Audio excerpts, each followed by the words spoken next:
Concord, Massachusetts. There are busloads of people who come from all over the world, in particular China, India, and Japan, in the early hours during the summer, because they see these grounds as being one of the centers of the ley lines of the earth. Between this rock outcropping is virtually the same distance from where two shots were fired heard round the world in Concord.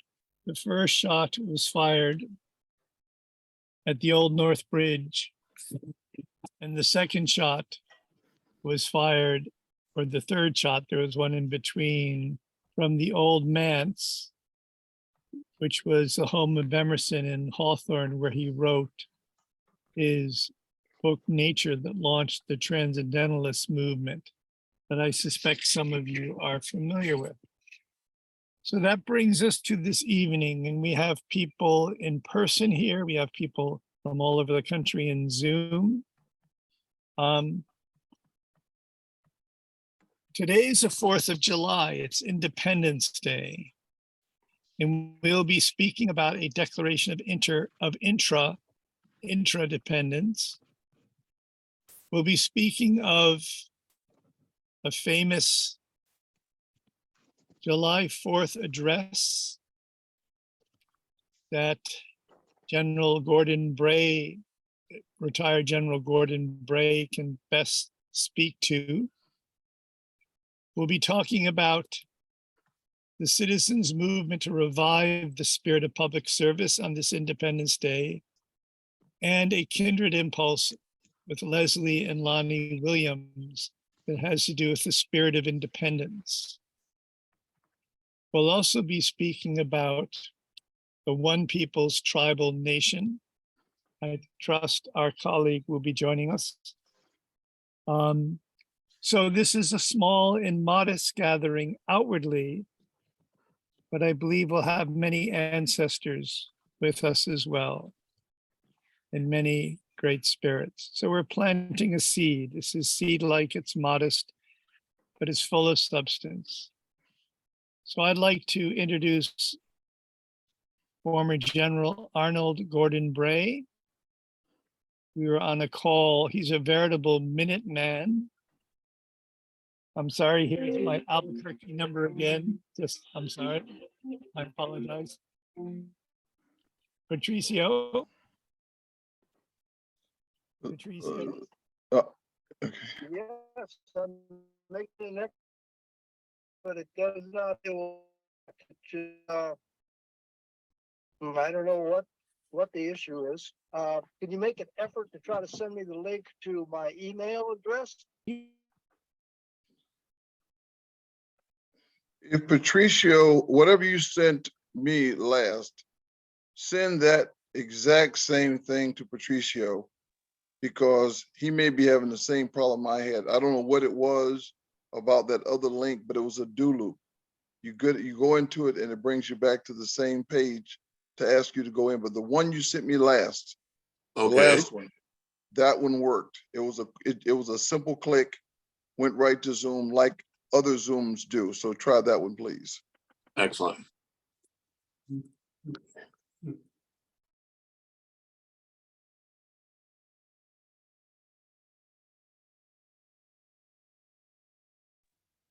So Stuart, I'll send it to your email. If you could just forward that, I think we're good. Good, yeah. If you could, I will do that. So I'm going to put you on mute. Sorry, friends. No worries. So we're going to let General Bray get started. Okay. Are you ready, Stuart? I am. I'm going to do that. First of all, I'm not sure why my picture is gone, but it's gone. But hopefully you can hear me well, because that's what matters more than anything else anyway, if that's okay. Yes, yes, and yes. Then my apologies to all, but I'm going to start off by, first of all, this is a 1,600-word reading of the original speech by Frederick Douglass. He was asked to speak initially on the 4th of July And he told the daughters of the American Revolution, the daughters of the abolitionist movement, that one, it would be hypocrisy for him. It would be hypocrisy for him to speak on that day. Please, if I can ask everyone else to please go to mute, put your phones on mute for about the next, for about the next. In fact, you can do it for us. Why don't you make sure everybody's muted so when I start, I don't get stepped on. So what Frederick Douglass did was he says the meaning of the July 4th for the Negro. Fellow citizens, I am not wanting in respect for the fathers of this republic. The signers of the Declaration of Independence were brave men. They were great men. Not too great enough to give frame to a great age. It does not often happen to a nation to rise at one time such a number of truly great men. The point from which I am compelled to view them is not certainly the most favorable, and yet I cannot contemplate their great deeds with less than admiration. They were statesmen, patriots, and heroes, and for the good they did and principles they contended for, I will unite with you to honor their memory. Fellow citizens, pardon me, allow me to ask, why am I called to speak here today?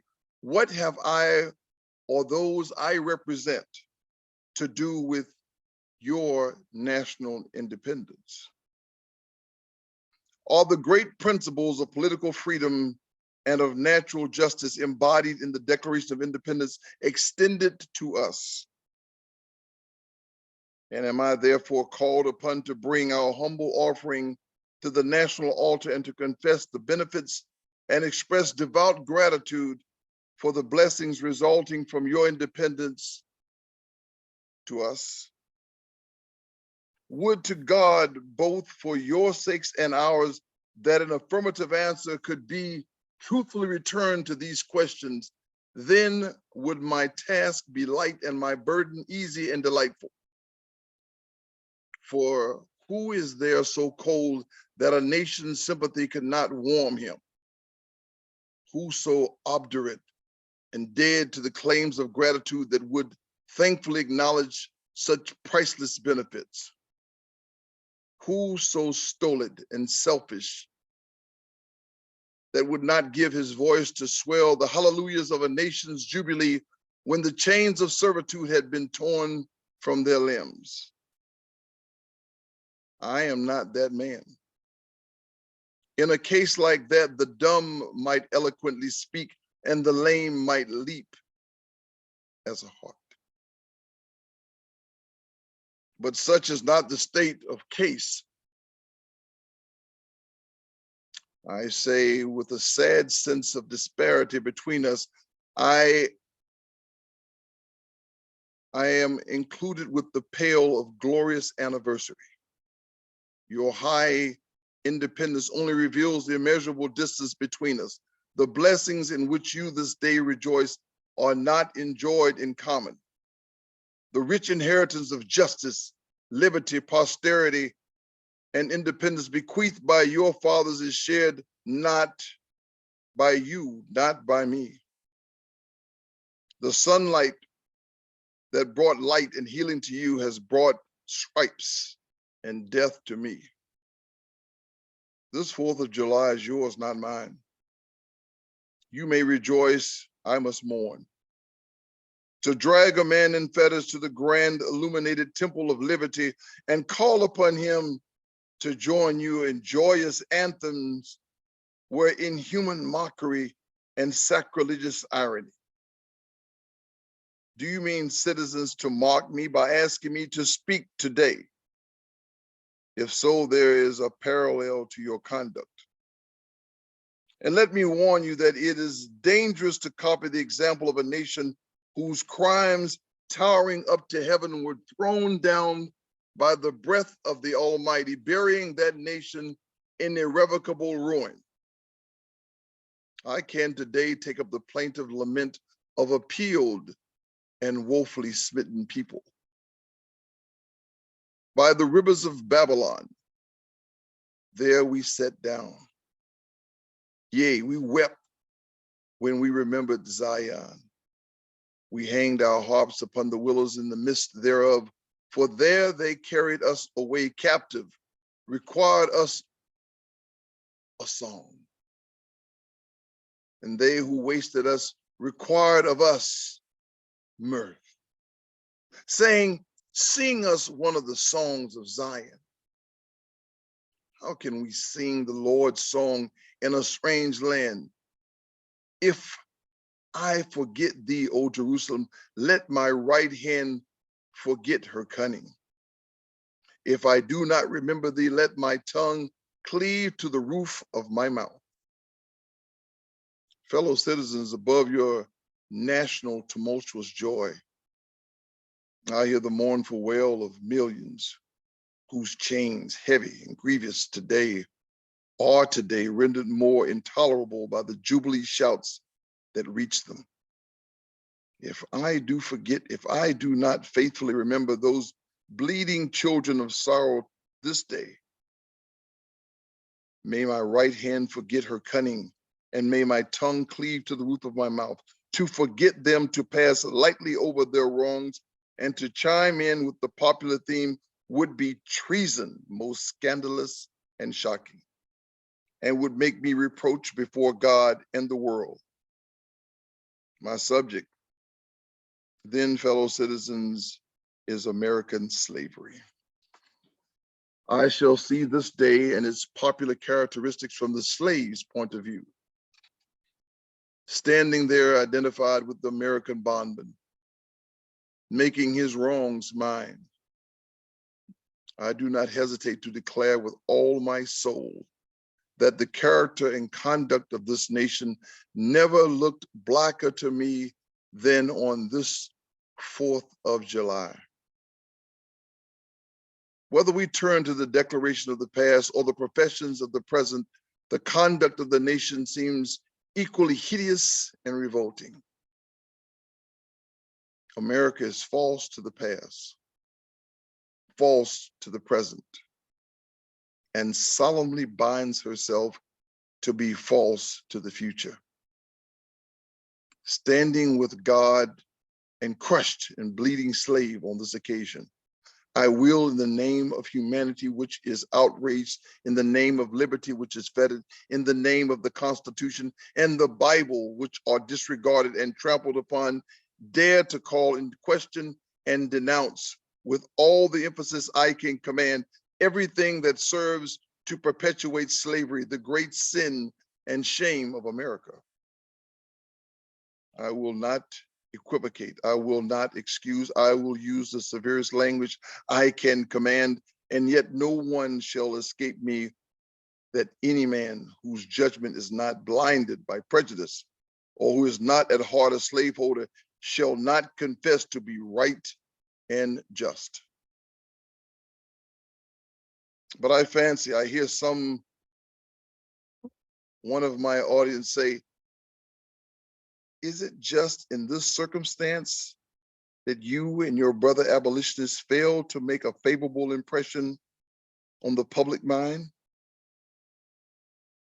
Would you argue more and denounce less? Would you persuade more and rebuke less? Your cause would be much more likely to succeed. But I submit, where all is plain, there is nothing to be argued. What point in the anti-slavery creed would you have me argue? On what branch of the subject do the people— Arnold, we're losing you. Arnold, we're losing your words. We're not. You are. On what branch of the subject do the people of this country need light?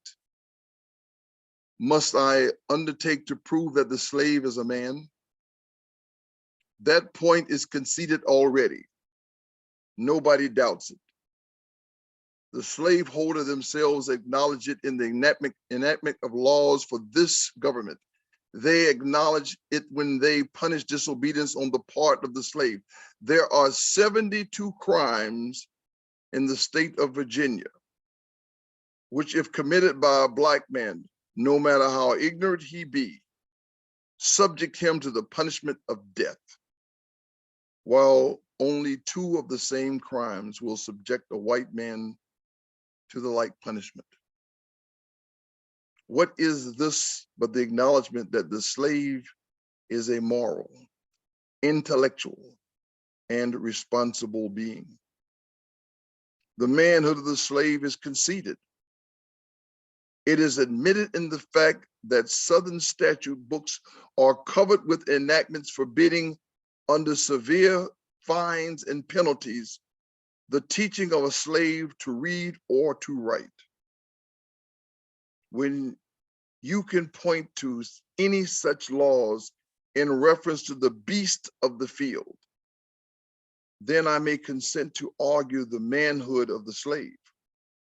When the dogs in your streets, when the fowls of air, when the cattle on your hills, when the fish of the sea and the reptiles that crawl shall be unable to distinguish the slave from a brute, then will I argue that you, and with you, that the slave is a man.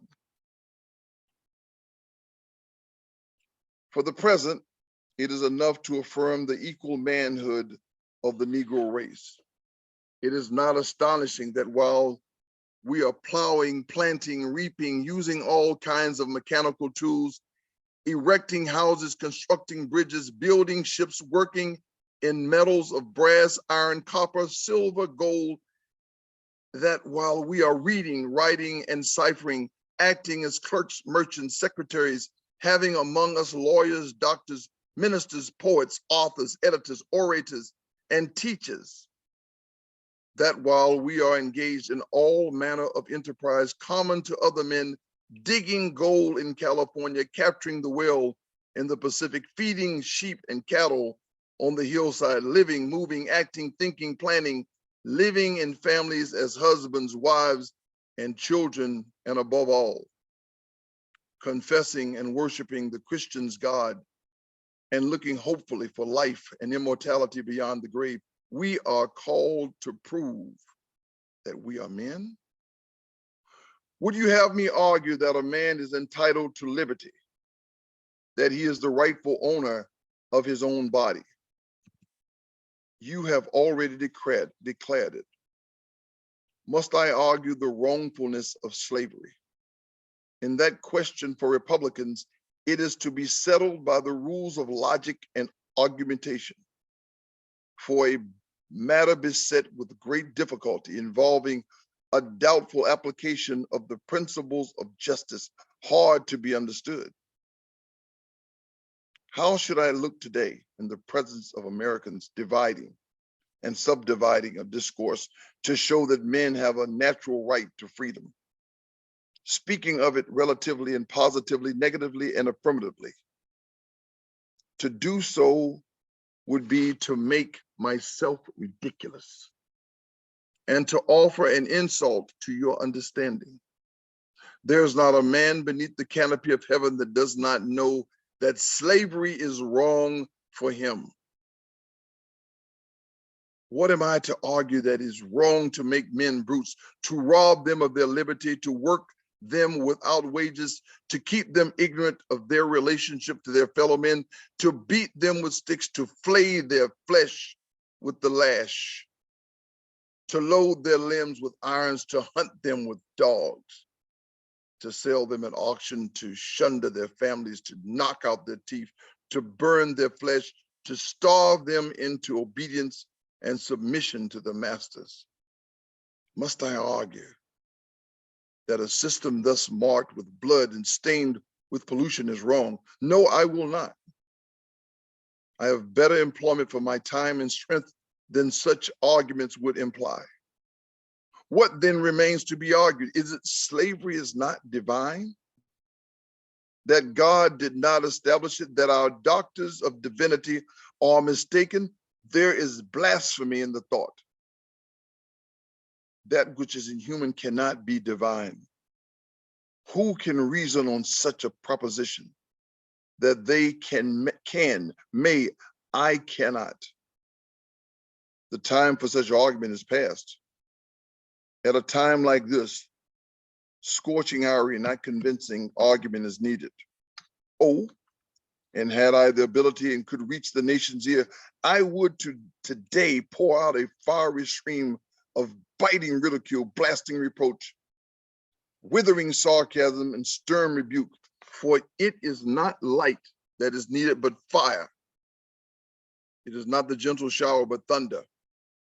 We need the storm, the whirlwind, the earthquake. The feeling of the nation must be quickened. The conscience of the nation must be roused. The propriety of the nation must be startled. The hypocrisy of the nation must be exposed, and its crimes against God and man must be proclaimed and denounced. What to the slave is your 4th of July, I answer. A day that reveals to him more than all other days in a year the gross injustice and cruelty to which he is the constant victim. To him, your celebration is a sham. Your boasted liberty of unholy license, your national greatness, swelling vanity, your sounds of rejoicing are empty and heartless. Your denunciation of tyrants, brass-fronted impudence, your shouts of liberty and equality, whole hollow mockery. Your prayers and hymns, your sermons and thanksgiving, with all your religious parade and solemnity, are to him mere bombast, fraud, deception, impiety, and hypocrisy. A thin veil to cover up crimes which would disgrace a nation of savages. This is not a nation on the earth guilty of practices more shocking and bloody than are the people of the United States at this very hour. Go where you may, search where you will, roam through the monarchies and despotisms of the old world, travel through South America, search out every abuse, and when you have found the last, lay your facts by the side of the everyday practices of this nation, and you will say with me that for revolting barbarity and shameless hypocrisy, America reigns without rival. Allow me to say in conclusion, notwithstanding the dark picture I have this day presented of the state of the nation, I do not despair for this country. There are forces in operation which must inevitably work the downfall of slavery. The arm of the Lord is not shortened, and the doom of slavery is certain. I therefore leave off where I began, with hope, while drawing encouragement from the Declaration of Independence, the great principles it contains, and the genius of American institutions. My spirit is cheered by the obvious tendencies of the age. Nations do not stand in the same relationship to each other that they did ages ago. No nation can now shut itself up from the surrounding world and trod round in the same old path of its fathers without interference. The time was when such could be done. Long established customs of hurtful character could formally fence themselves in and do their evil work with social impunity. Knowledge was then confined and enjoyed by the privileged few, and the multitude walked on in mental darkness. But a change has now come over the affairs of mankind. Walled cities and empires have become unfashionable. The arm of commerce has borne away the gates of the strong city. Intelligence is penetrating the darkest corners of the globe.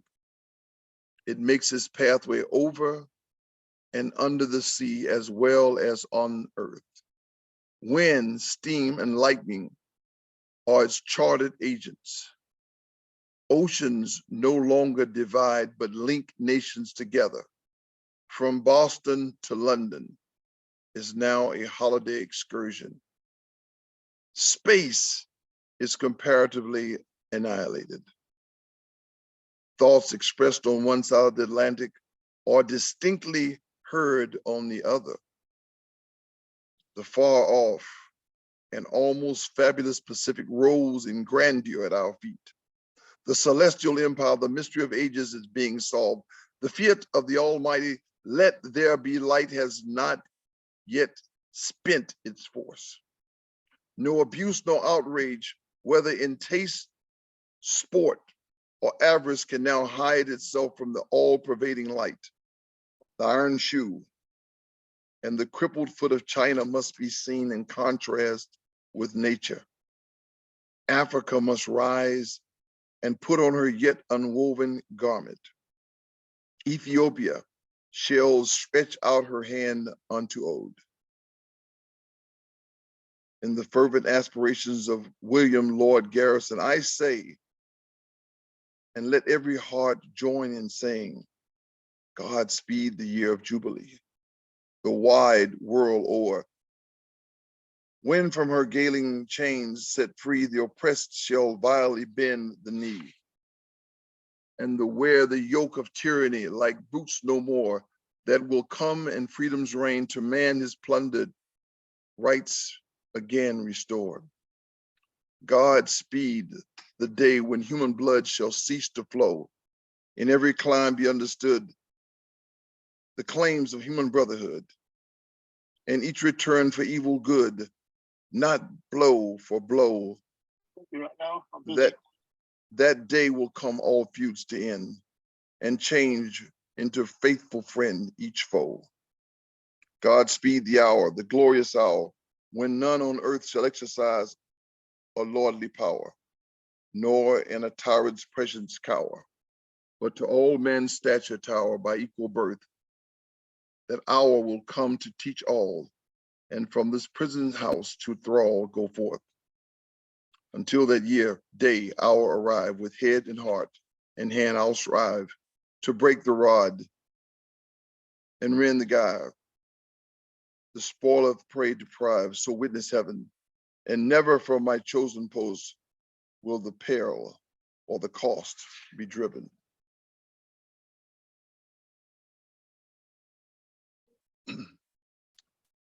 Those are the words and vision of Frederick Douglass. Arnold, let me jump in one moment. I think it's important we do all we can to see you, number one. And number two, Andrew, I'm going to give you the phone number for Patricio. Would you please call him and help him get in, because he's giving a presentation afterwards. His number is 505. You're telling me, but I'm not in a position to write it. Just a moment. So Arnold, we do want to, it's important to figure out how I'm gonna try to pull myself up on my phone, because for whatever reason we've had some complications on this. Now, what I'm gonna do is I'm gonna keep talking until until I get this in. But well, hang on, but Arnold, hang on a second. This is so important, particularly what you're going to say. Yes. So let's take a moment. To get our other speaker in, and then let's work so we can see you. It's important we see your animation. So Andrew, this is Patricio's number. You're telling me, but I'm still not writing this moment. Can you put in your computer?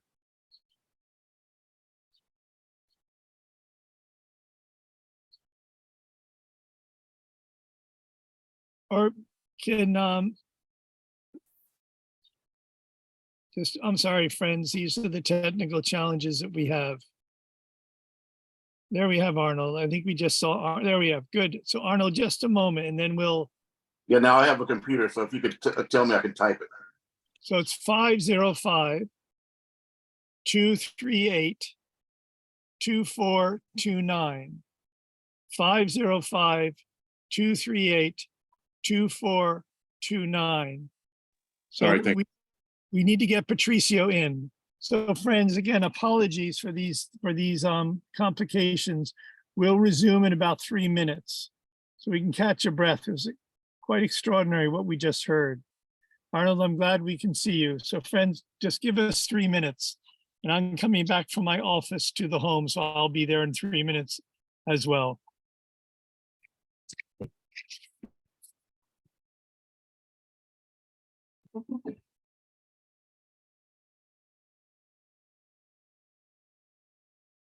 Well, in the meantime, since we have 3 minutes, if we have the opportunity, why not take this chance to introduce ourselves? Leslie and Lonnie, looks like you guys are going to be up after Patricio. I'm not sure or not, but if you could introduce yourself, I'd appreciate it. And then John Ackerson, whoever's here, let's take these 3 minutes and say hello. So Leslie and Lonnie, big smiles. Howdy. Howdy. Hi guys, how are you? Well, first off, a fair warning, we live on an active homestead. 6 years ago, my wife and I embarked on a journey to grow what we eat. So when we do speak, you'll hear pigs and chickens and turkeys and Lord knows what else on cue, I guess. So just, you know, we live out in the middle of nowhere, and pleasure to be here, and looking forward to hearing what needs to be said. All right, thank you. John Ackerman, you've been here for a while. Would you like to say something? Then Leslie, looks like. I'm sorry, John. Yeah. Well, I also live in the middle of nowhere, and I actually have some of Lonnie's pigs. So, yeah. I'm glad to be here listening. Welcome to our family. Thanks for joining us.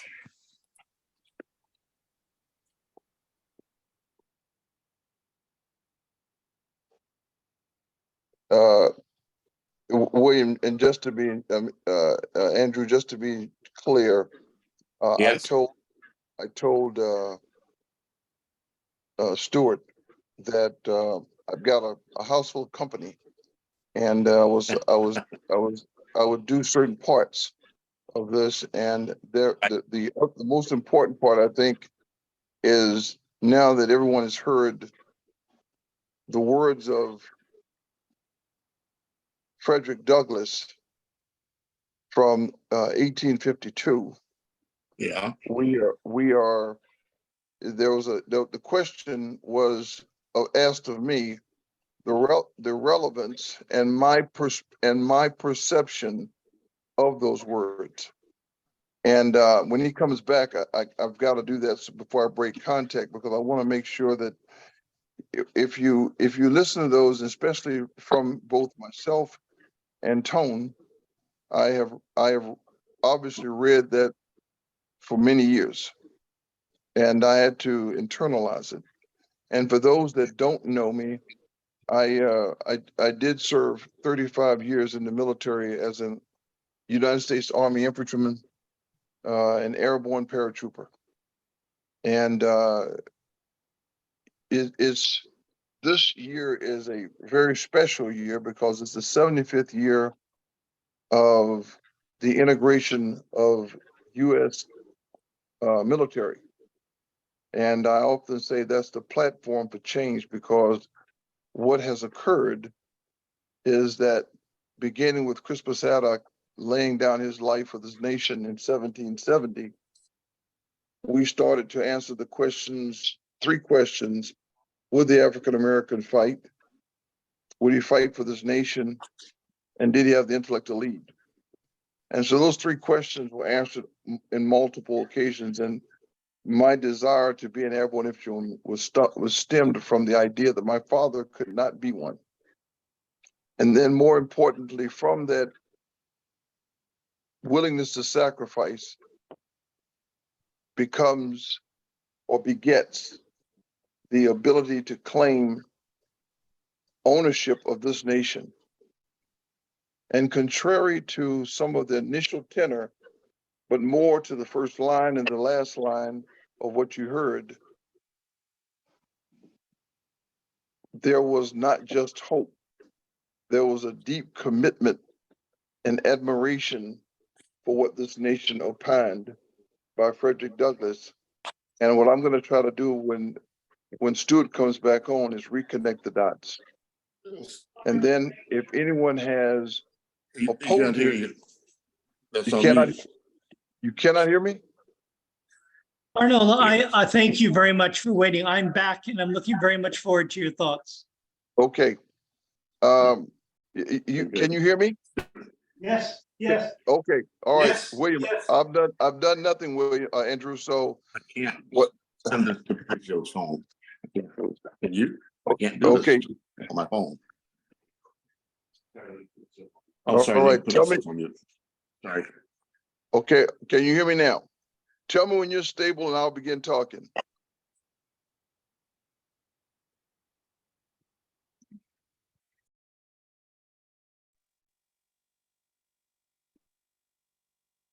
I'm sorry, we need one more moment. I apologize. No problem. I will stand by for you to cue me. Thank you.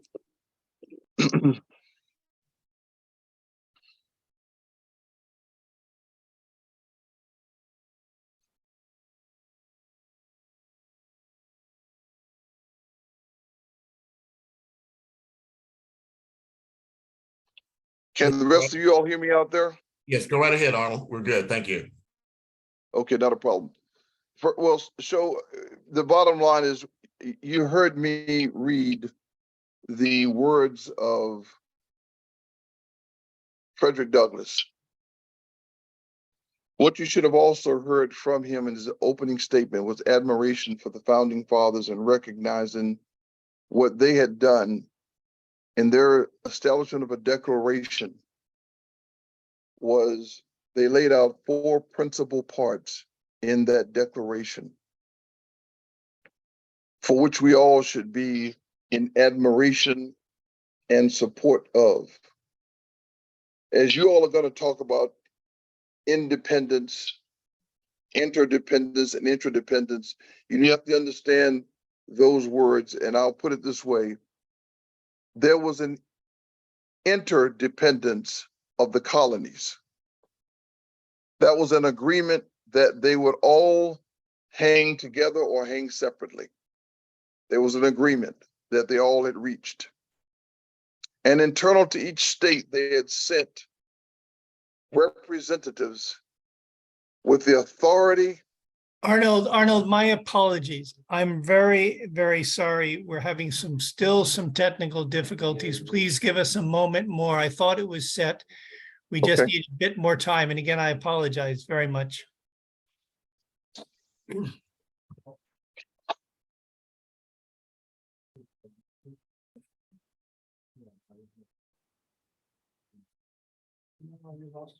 Yes, because the internet went out when I shut down the phone so I could hear it.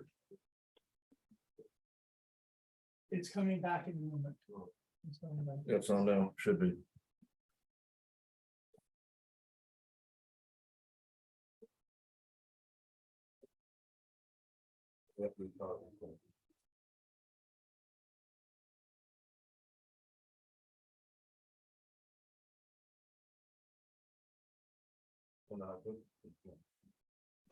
Is anyone else outside of Andrew having complications? No, we're good. You can, as a matter of fact, I'm gonna let these people here use this phone, use this computer.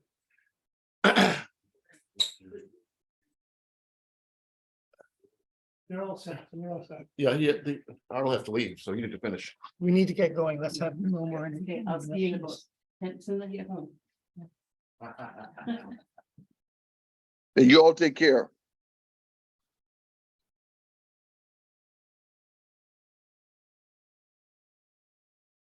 Continue or no? You're trying to talk, but I think you're on mute. You're on mute. So Arnold, I apologize. Yes, I understand. Please start at the beginning of your presentation. Okay. What I say to you is this, you heard me read the speech by Frederick Douglass given in 1852 to the daughters of the abolitionist movement.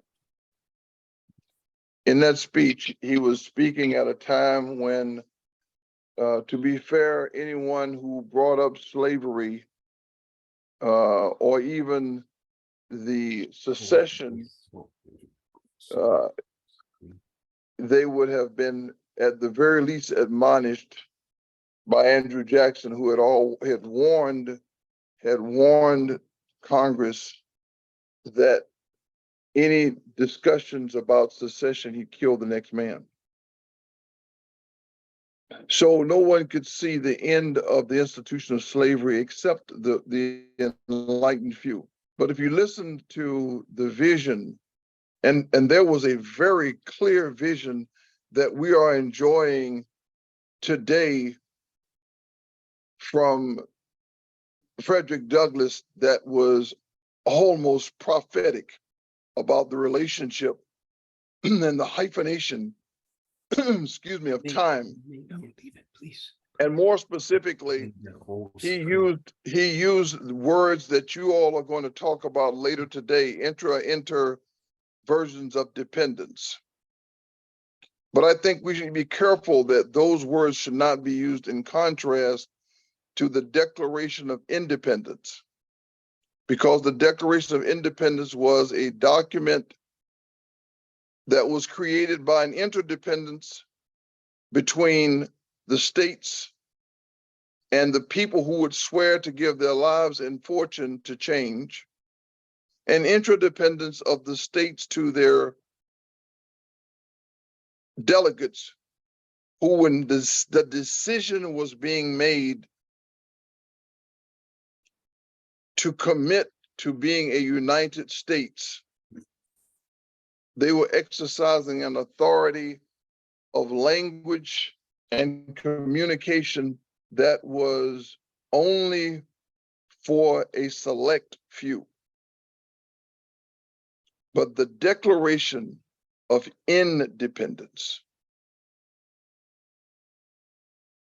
was a letter, a document that was created by the interdependence of states to sever themselves, a statement to sever themselves from Great Britain, the most powerful country in the world.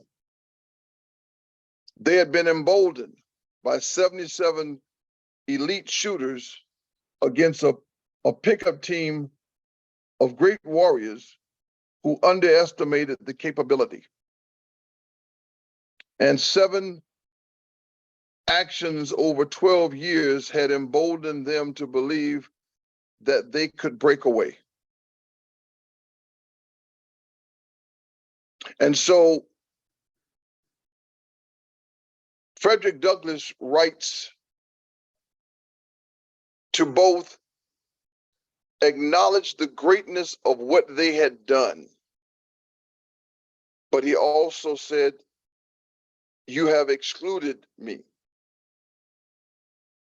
Now, what is not written in his document, but he does later on acknowledge with greater admiration that the signers of the Declaration of Independence were not pro-slavery. And he uses fact that nowhere in the document is there an omission, an acceptance of slavery, or even a separation of the description of human beings. And for that, he also lauds the signers and the designers of the Declaration with greater power. And for that reason, I absolutely concur in the positions that he took at that time. And I see nothing wrong with what he wrote at that time. And he was very clear in his use of words in the description and the position of who he was and who he represented, because he was more akin to the slaves, even as a free man, than he was to the freemen of the country, because his color would not allow him the comfort to travel, to traverse the world, or even his home country, which he could have left. But in his very clear description of who he was very clear in laying out that the world was changing. People could not hide. Nations could not be a separate enclave into themselves again. He even saw in almost prophetic terms the speed at which travel was coming. He already had said, he calls it an excursion to go from London to New York, and it's taken a month. We do that now in hours. He saw it. He talked about China as if he were looking at the map of today in a world that barely a couple of 100 years ago was still debating whether it was flat or round. He saw it. He saw it with a vision that you could almost taste his understanding. To that end, he also saw that slavery would go away, because he also knew and said what I say routinely and I say today. We are a divinely inspired nation. Come on. We are a divinely inspired nation. And because of that, God won't let us screw this up. Okay, I'm not gonna wear us out because you got a lot of folks and you got a couple of hours, but the bottom line is this: as a soldier, as a person who has bled for this nation, we're on it. We're okay. We're okay. We have to get each other right. We have to develop a selflessness between ourselves, and we have to be, as I said before, as a person of color, we have to live like Mandela, Martin, and Malcolm. We have to understand where we stand. We have to have the hope for the future, and we have to be willing to forgive and move forward. But we're a better nation. You know, I told you before, we're a tall salad. We are not a melting pot. Everybody has their own flavor, but we are made better by how we interact with each other. Happy 4th of July. Cool. Arnold, thank you. Will you accept a few comments before you depart? Yes. I've got about 10 minutes. Arthur, do you want to ask any questions? I want to see the people first.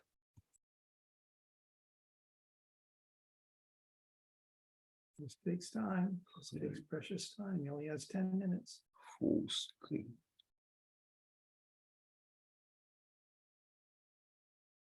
So any questions, friends? Any comments on what's been said? Oh, I would just say one infantry soldier to another. Thanks for contribution. Thank you, man. I appreciate you. Hoorah. Well, How long you and your wife been married? 7 years, 7 beautiful years. Okay. Did she ever stand beside you while you were in uniform? Nope. Didn't have to go through all that. My service was in the 90s. It's been quite a while. I've got a long journey. I hope you can catch time to hear the story. I'll give the lowdown to everyone tonight. Well, two things. When you give it, I know that Stuart's going to tape it, and I will promise to at least when Stuart shoots it to me, to listen to it by all means.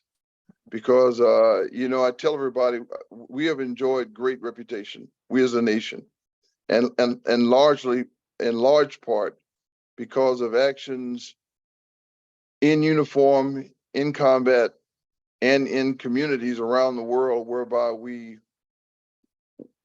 our strength is really our actions before and after conflict, as much as in conflict. So thank you for your Amen. service.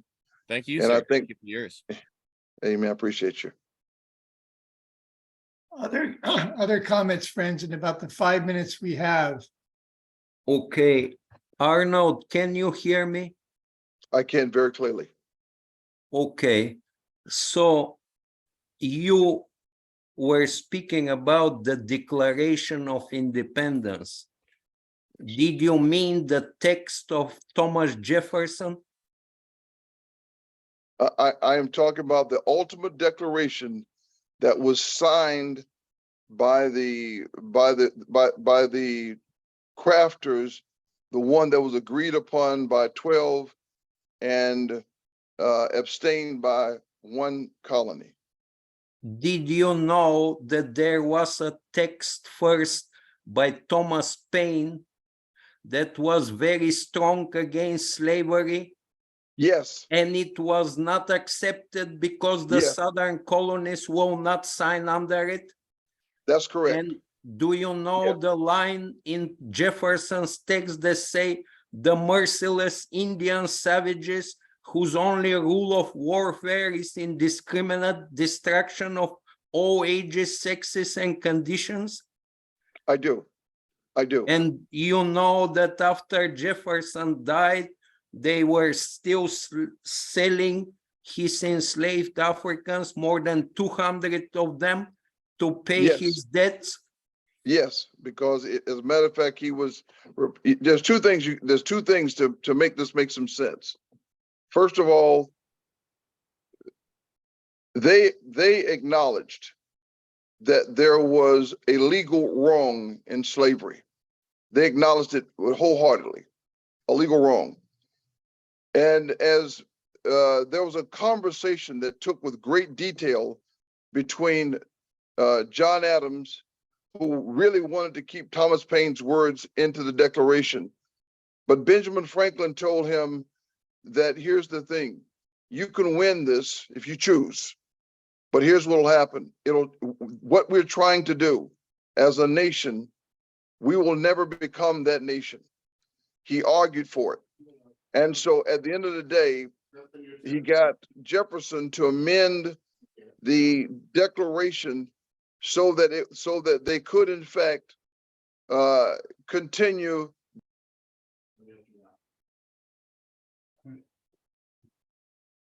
Lost connection to the. Andrew, we've lost connection. No, that's okay. That was somebody tried to call into me. Had Go they ahead. not gone that route, you don't get the Declaration, because remember the statement was there were 13 colonies. They didn't have to all say yes, but no one could say no. South Carolina and 26-year-old Ed Rutledge was already postured to say no, and along with him was North Carolina. And so it would have been an issue of you can be right and go nowhere, or you could be wrong and wait for another time. But the colonies were already,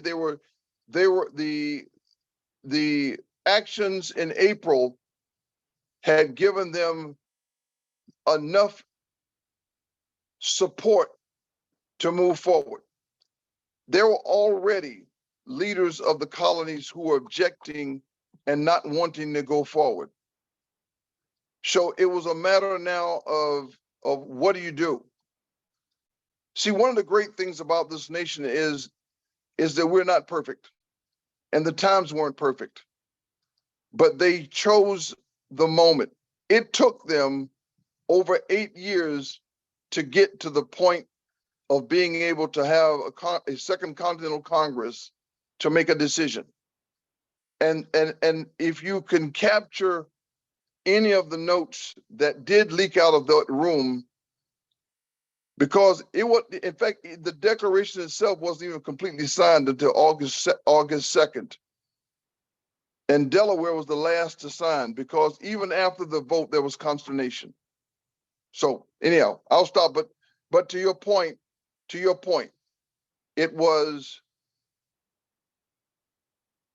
absolutely an understanding of the time, or a misunderstanding of people in the time. And to be fair, we are challenged to put ourselves in that boat. And to make some sense to everybody in that room,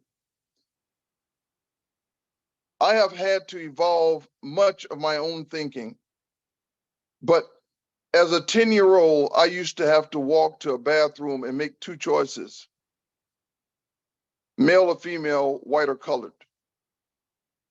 And I've had to go back and re-examine my own thought processes in this short time, so I understand how long it hasn't been. And I can only imagine what the world must have looked like to many of them to not understand the Native American people, and to have a sense of superiority that many today, and people like Stewart often try to admonish many of his white brothers for a view that they cannot understand at different times. And to that end, I get it. I look at our own history as a soldier, where we tried to call the Germans, we called them Krauts. We demonized, even though we thought they were smart, we demonized them. We demonized the Vietnamese by calling them gooks. We called the folks from Mogadishu skinnies. We do anything that we can to help our team have what we think is an intellectual or otherwise advantage. So to be clear, and sorry I didn't catch your name, but I get it. I have scrutinized that document. Yes, what is it? I will give you my name, but it doesn't make a difference. I'm a pacifist and conscientious objector, peace walker all over the world with groups and alone. Have walked across America for the native people in '92 from New York City to San Francisco, and for the African people, for all the legacy from here, Massachusetts, the Peace Pagoda, all the way to South Africa, including to all the places, Birmingham, Selma, Montgomery, all the East Coast, Caribbean, Brazil, West Africa to South Africa. But anyway, we will not agree on these points at all, because you still identify with the US of A and you call it a nation. You might consider it even a republic. It has never been either a nation, either a republic from the very beginning. You know how long slavery was and so on. And even to this day, all this racism, all this discrimination and violations continue. Yes. I am not, I might look European. I don't consider European myself, more Asian in a way, but we grew up in the other side. I'm originally from Bulgaria, and I arrived in city just before Reagan was elected president. So I have seen all these things, how things have proceeded, and there is no improvement in any way. It is in a way the last empire in the world, and is almost going into real fascism. Do That's a no, long discussion. no, don't walk away because first Oh, of all, I'm here. You okay, can good. say. I absolutely appreciate your perspective. I really do. But what I would do is to because a young man once asked me, has it gotten better? By the way, I was in one classroom I was in, the gentleman asked me, was I born a slave? I told him, I said, not specifically. I said, there are things to which I have been held disproportionately against. And so I understand the challenge. But if I ask you about, if I looked at metrics based and you said nothing's improved, if I asked you to list what are the measures of merit by which you are making that statement, I think empirically I can show you there's been movement. Is it fixed is the question. No, it's not fixed. I got it. I'm with you. It's not fixed. But it gets fixed. Oh no, it gets better. It never gets best. It gets better. If there's honest discourse, if there is legitimate, because there are some minds, just like you see, you've already made a statement that we'll never agree. I disagree. We would agree on certain points. I promise you, we would agree on certain points over time. The question would not be whether we agree, it would be our approach to the fix, if that makes sense. But we would agree on some things, I guarantee it. Of course. But see, this is the point. So what happens is, if your starting position is we will never agree, the person who is already propense to think that same way, he would agree with you and he'd stop. He'd quit. I wouldn't quit with you. We'd go forward. Okay. I will accept that we can agree on many things for sure. Yes. And you, as so long time a soldier and reaching the high ranks in the US military, don't you realize that war has become a global business? Yes, I do. Do you yes. realize that annual budget of over 850 billion, 3% Yes. of which can eliminate starvation on the planet? Yes. And all this, and more than 850 military bases in more than 150 countries since the Second World War. Yes. Isn't that more than imperial? Yes. 4.25% of the world population to try to control more than 70% of the resources on the planet. Yes. So where is it going? What is improving according to you? Yeah, there you go. Here is what is being approached for improvement. Two things. One is that there is a level of discourse that's existing among the world. There are those who are starting to recognize that you can't do something in isolation in your part of the world.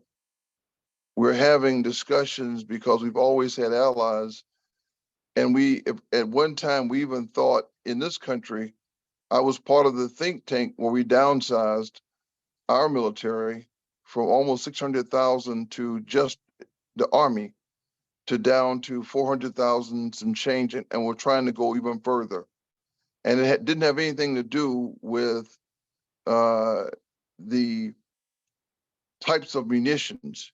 It was the fact that we believed, in fact, in 1990, we believed that we'd never go back to a regional conflict. So you still there? I think we might have lost him. Hello? Okay. Well, sir, if they come back. The rest of us on the conference call can hear you. Looks like some of them dropped off though. Yeah, if they come back, but I'm gonna make this statement, then I'm gonna go. But here's the problem: is that one, see, I am driven by hope. For all of you that can hear, I'm driven by hope. And I hope that comes across in everything I say and everything I do, because I've been part of think tanks, the military. I work. I even know that there's that 3/4 of the military budget for the Army is actually business. It's in the BAEs and everybody. I got that. But a friend of mine once told me in War College, he was from England. He said nations don't disagree about maintaining armies. We maintain armies because we disagree. And you were in the military in the 90s, and you know that we thought we'd never see another regional war. Nobody ever be smart to do that. Everybody thought it was over. Well, that was the last war. Remember, it was like we put all of our chips on the table. It's like, well, we're not going to use them anymore because the Cold War's over. So let's just go throw them in the desert. And we shared with all of our friends, allies, and some non-allies, and said it was going to be over. Nobody's going to do this again. And then all of a sudden we had game 2.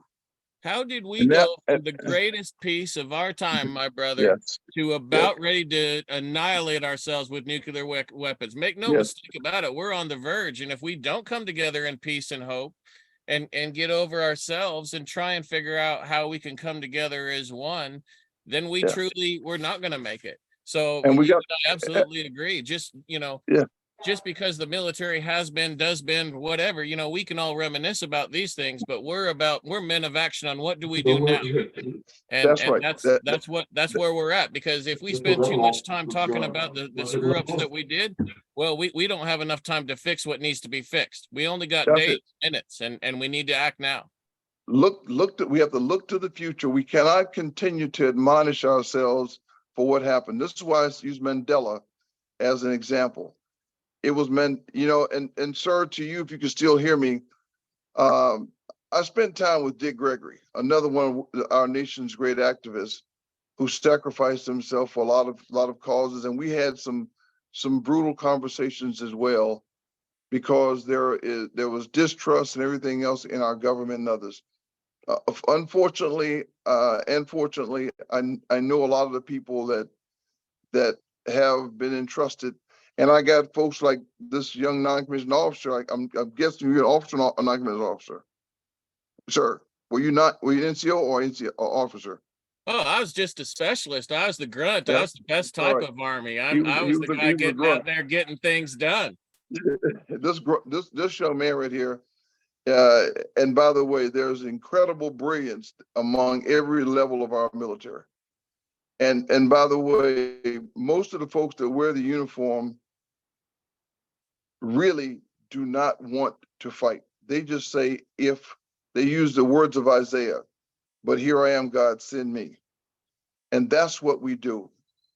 The last thing you want to do, there are a lot of folks who've never seen somebody lose an arm or a leg or brains come out their mouths, who think about war and the use of war as a political tool that is the first thing out of their arsenal.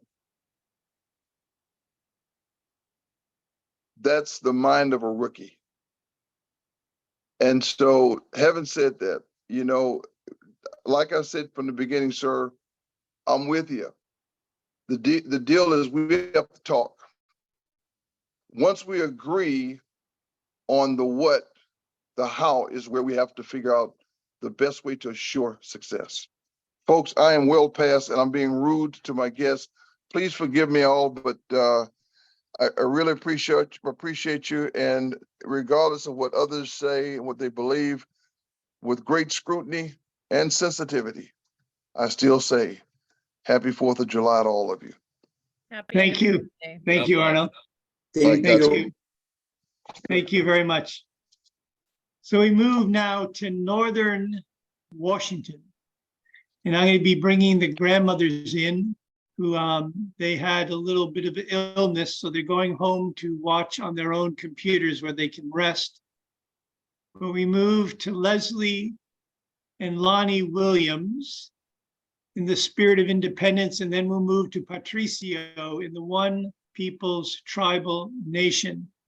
And maybe Lonnie and Leslie, if you could think, given the delays we've had in terms of roughly a half an hour between you two, if that would work. Okay. I just quickly need to let somebody know we're starting. There we go. Okay. So I am Leslie Williams. This is my husband, Lonnie Williams. Some people are on Zoom here that follow us. And we need to let them know that this is Wade John Taylor and I'm Elizabeth Taylor. We use pen names when we write our monthly publication. I want to start by just going a little bit over our past so you understand where we're coming from and how things got started. For a very, very long time, even before me and Lonnie met, I was teaching my kids our rights and our responsibilities when they were younger. And so I raised my children this way. When me and Lonnie met, and we moved out to where we live now, we were deciding to be self-sufficient and to pretty much live with what we raise, and so we don't have to live off of somebody else.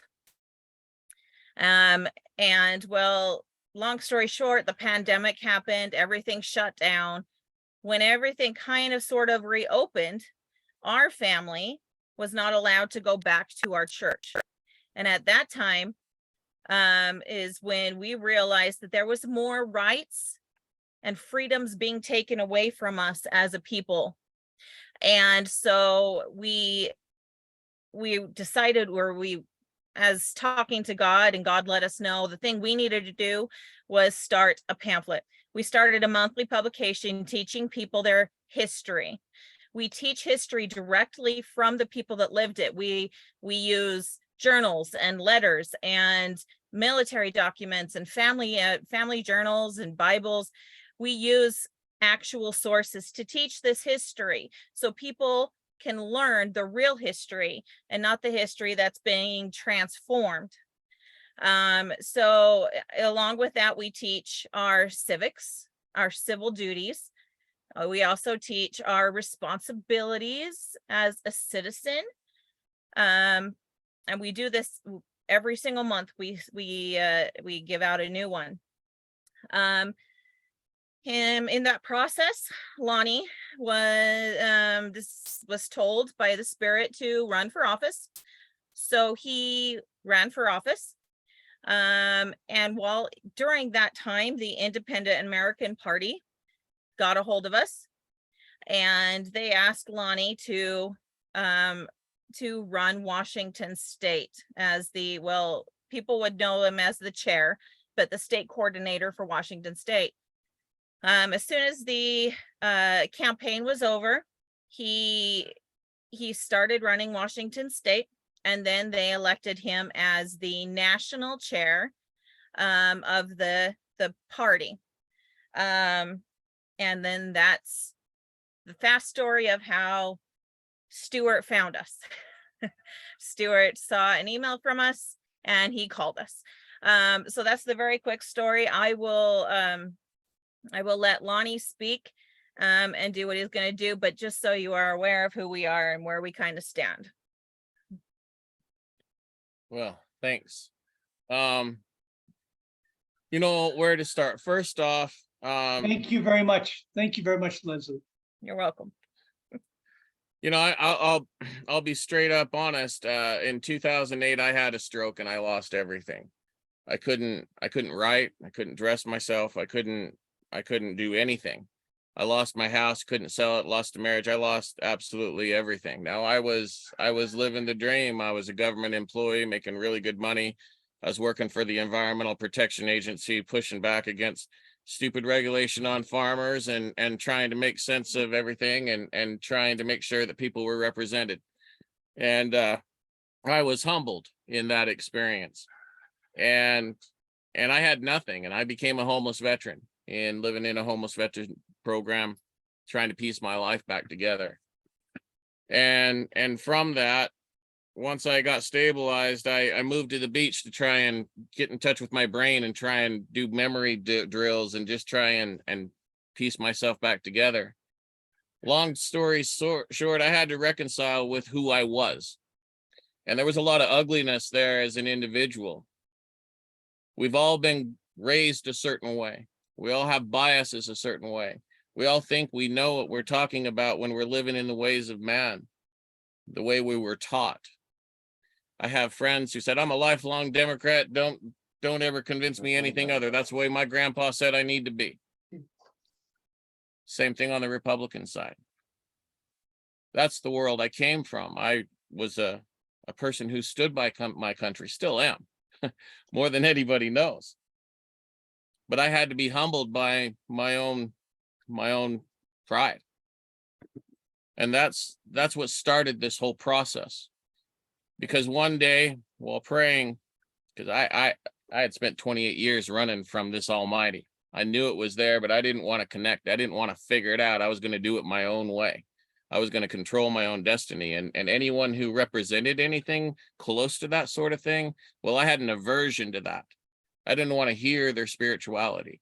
I didn't want to hear what they had to say. It didn't matter what spirituality it was a big no. But yet I was wildly successful, and I chased a lot of dollars, and I fixed a lot of problems. I got hired as a manager in many places to go in and fix things that were broken. And I was the master of my own destiny, and my stuff didn't stink. And that's when I lost everything. So for anyone out there that's really desperate right now and in a really terrible, lonely place, and the world is just raining down on you, understand this. God can do anything if you turn to him. He can lift you up.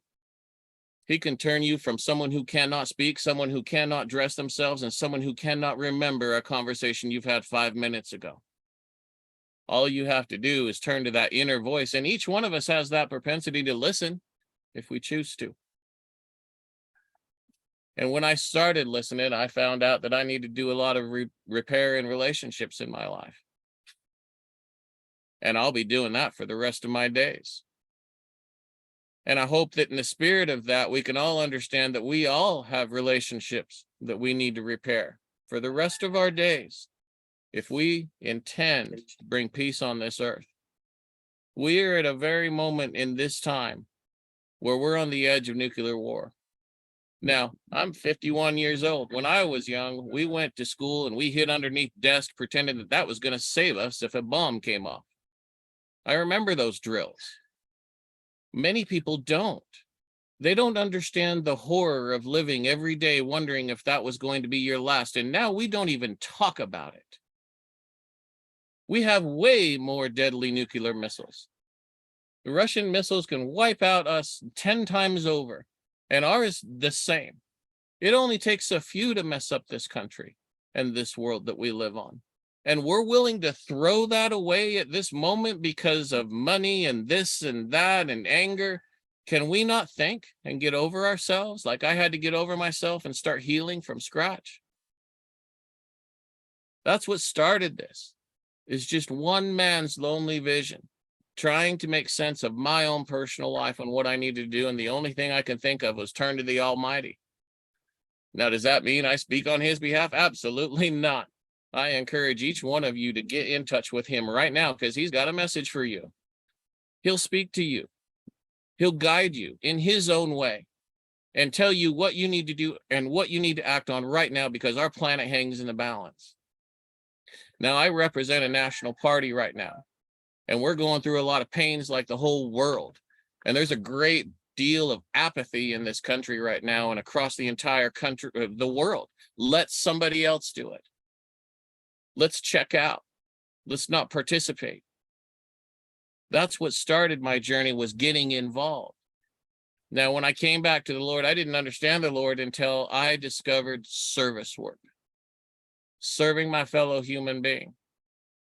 Getting involved, going out chopping firewood for them, not charging them anything, just taking care of their life. To spread the gospel and the joy and the love that came into my life when I embraced this divine creator who made me and everything else around me. Now we need to start on the things that we can agree on as human beings.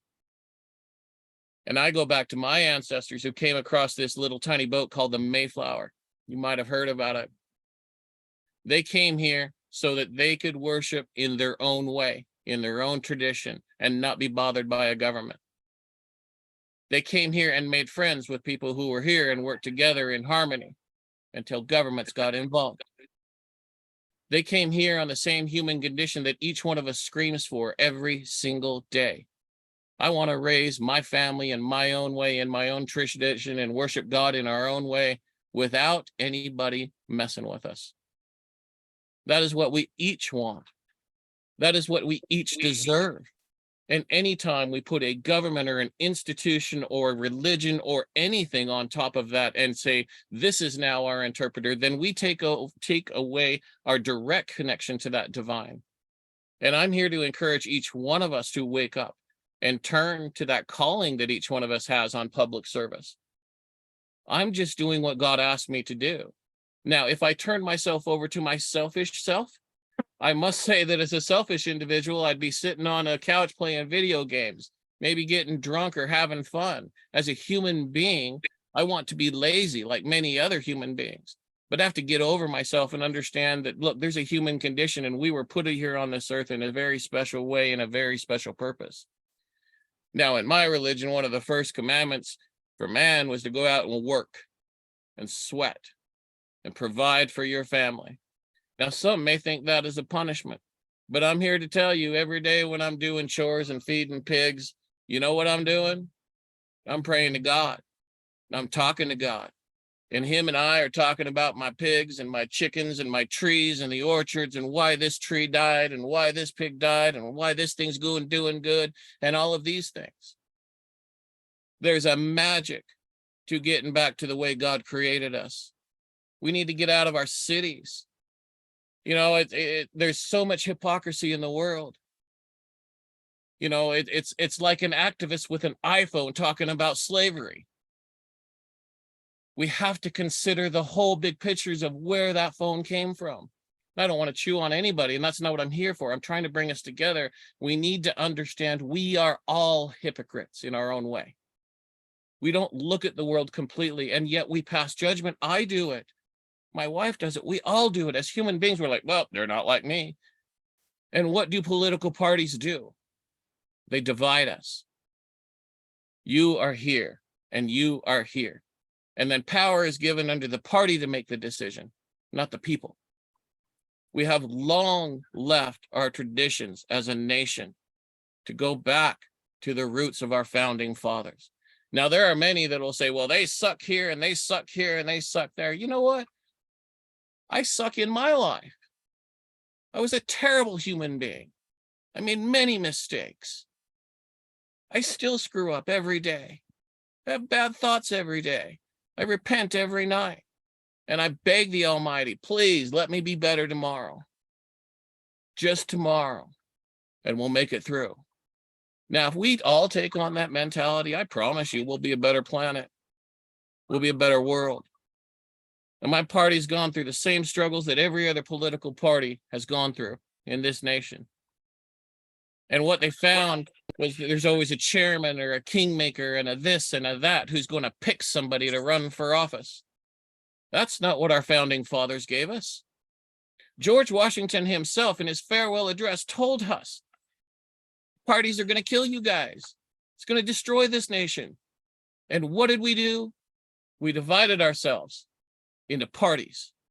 And we've been fighting ever since because we didn't pay attention and we didn't listen. Now, the Independent American Party has decided to do something that no other party has done in my memory. I don't know, maybe they did. But we've decided to walk away from our party status. We are a national, federal, recognized party. And we are walking away from that and ceasing to be a party. And we are going to be known from this day forward as the Independent American Patriots. Because we are patriotic for our country. And we will vote for principled people. And we will convince as many people as possible to walk away from the parties. Walk away from those things that divide us. Find out what unites us. Now, we are all one tribe. Let me explain what that means. And some of you has been through some of the other ceremonies and some of the other days on this excursion, you might have heard this. My father was many things. Among them, he was a horse breeder. Now, he bred two types of horses. One was a quarter horse and one was an Appaloosa. And he'll tell you all sorts of fine things, or would tell you all sorts of things if he was still alive, about the finer traits of all these different things. And if you look at a horse, he'll tell you what type of that horse it is. But I'm here to tell you, after you get in touch with your divine creator, you're going to look at that animal and say, that is a horse. It is not an Appaloosa. It is not a quarter horse. It is a horse. It is one animal. And when we start looking at things through the divine eyes, we start looking at each other the same way. We're not Hindu and Buddhist and Christian and this and that, atheist. We're one animal. We are one tribe. Now, we have many villages and we have many customs. And I'm very intimately familiar with tribal customs. My dad died when I was 8. And that's a story of in itself. He had the same nightmare every single night after his unit was completely annihilated in Vietnam. There's 3 people survived in the jungle. My father was one of them. Another man lost his arm. Another man went crazy. My dad had that same dream every night and couldn't get out of the jungle. And it made him do crazy, terrible things. And he took to the bottle and it didn't work out well for him. When I was 8 years old, after he beat me severely, I went behind a haystack and I prayed to God as hard as I ever could. And I said, I wish that man was dead. And the very next day, that man took his life. So there's 2 things I got out of that. Sometimes God answers prayers. And you better be careful what you pray for. In your desperation, and we are a desperate people because we see our world crumbling about us, we got to be careful what we pray for. God will answer our prayers, especially if we are seeking him. And we have a great responsibility on our shoulders to pray for the right things. And I pray for peace. I can look at all sorts of people and find out ways to say, you suck. I've spent many years doing that. And I can puff myself up and put circles of friends around me, and we can tell each other how other people suck. How far has that gotten us in this great world of ours? Now, when I ran as a Republican, I ran on representation and family values, parental rights. It means that parents have the rights to raise their own kids in their own ways and traditions. Representation, meaning if you're elected by a people, you have the obligation to listen to those people in a town hall and say, what do you want me to do? And if they tell you to vote this way, then you go vote that way. You don't have an obligation to go listen to Exxon or whoever else wants to load your pockets. That's not who you're supposed to serve. The primary obligation of every person elected in this country is to preserve the rights and liberties of every individual. We don't have that anymore. We have the primary obligation of a Republican to support a Republican agenda. The primary obligation of a Democrat is to support a Democrat agenda. We, the people, nah, forget about it. We're in Washington State where there's 2,000 pieces of legislation every single year pushed against the people. 2,000 bills. Consider that. Can you run a life with 2,000 changes, or a business or any other institution on earth with 2,000 changes and have sanity? But that's one state, one simple state. Now let's take a conservative state like Utah. Hey, ought to be pretty good, right? 900 pieces of legislation. Are you kidding me? This is not the government that our founding fathers gave us. Our founding fathers envisioned a place where everybody had the liberty to live their own lives in their own ways and traditions. Now, we can argue about who had slaves and who did this and who did that. They're as imperfect as we are. And in 100 years, people are going to look at us and say, look what they did to their children. And they did nothing. So let us not cast stones in the past when our own sins in our own ways, in our own traditions right now are causing pain. Suicide's off the chart. We have children staring at phones from the time they can walk until the cradle to grave, while the propaganda from one side or another gets piped into them. But not one person can pick up a publication and read it because it's just too complicated. Thomas Paine wrote a publication called Common Sense. Now, here's some interesting facts. Now, I'm going to go from memory, so pardon me if I'm tiny bit wrong, about 20% of the population purchased that publication in the colonies at that period of time. Remains one of the best sellers of all time in our nation. Common Sense. Here's another interesting fact about that publication. That was read in just about every tavern and every church across the colony. So whether you were drinking on Sunday or whether you were having a nice sermon on Sunday, you got the same message. So despite where you were at on what walk of life, most people heard and understood and were able to comprehend that. Now, if you turned your eyes and tried to read that thing, you'd be looking at it like, what in the heck are these guys talking about? Because here's another known sad fact. Less than 17% of the population of this country can read or comprehend at the level necessary to read that document that founded this nation today. What are we doing with our children?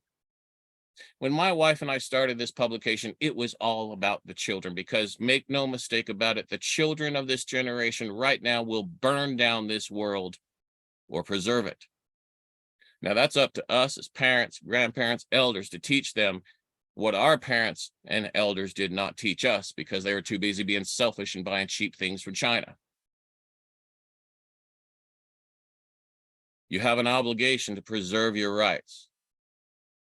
Now that obligation means doing stupid, boring things like going to a hospital board meeting, watching paint dry while they're talking about their finances, or a city council meeting where a mayor's trying to get something passed when you got to stand up and say, excuse me, sir, you own property and you need to recuse yourself. We have an obligation to get involved with our public servants and make sure that they are accountable to us. And we ourselves don't do it. We're high and mighty when we put someone in and say, yep, next time I got my guy, a big D, a big R, whatever it is, we get in there. Does it ever change? Does it ever fix anything?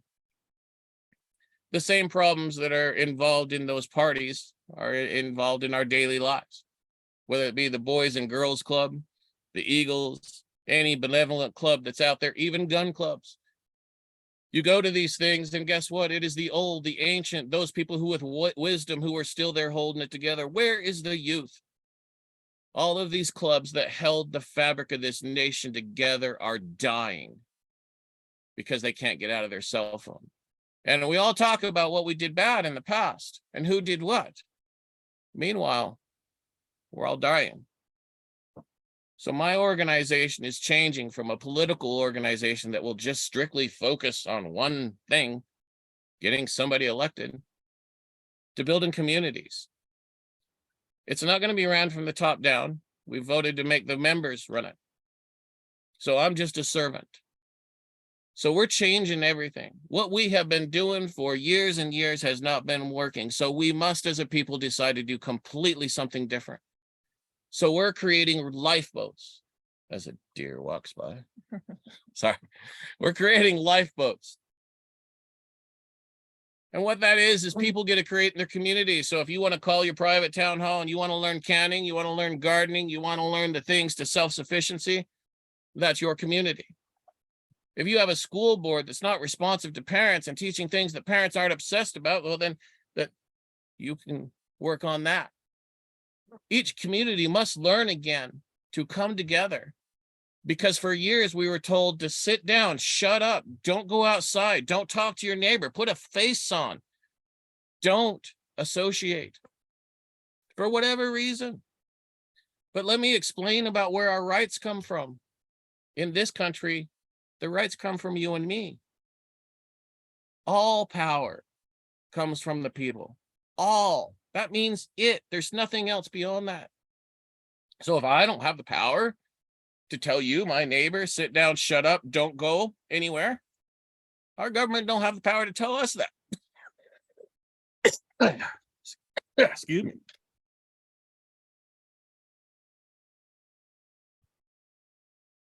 Excuse me.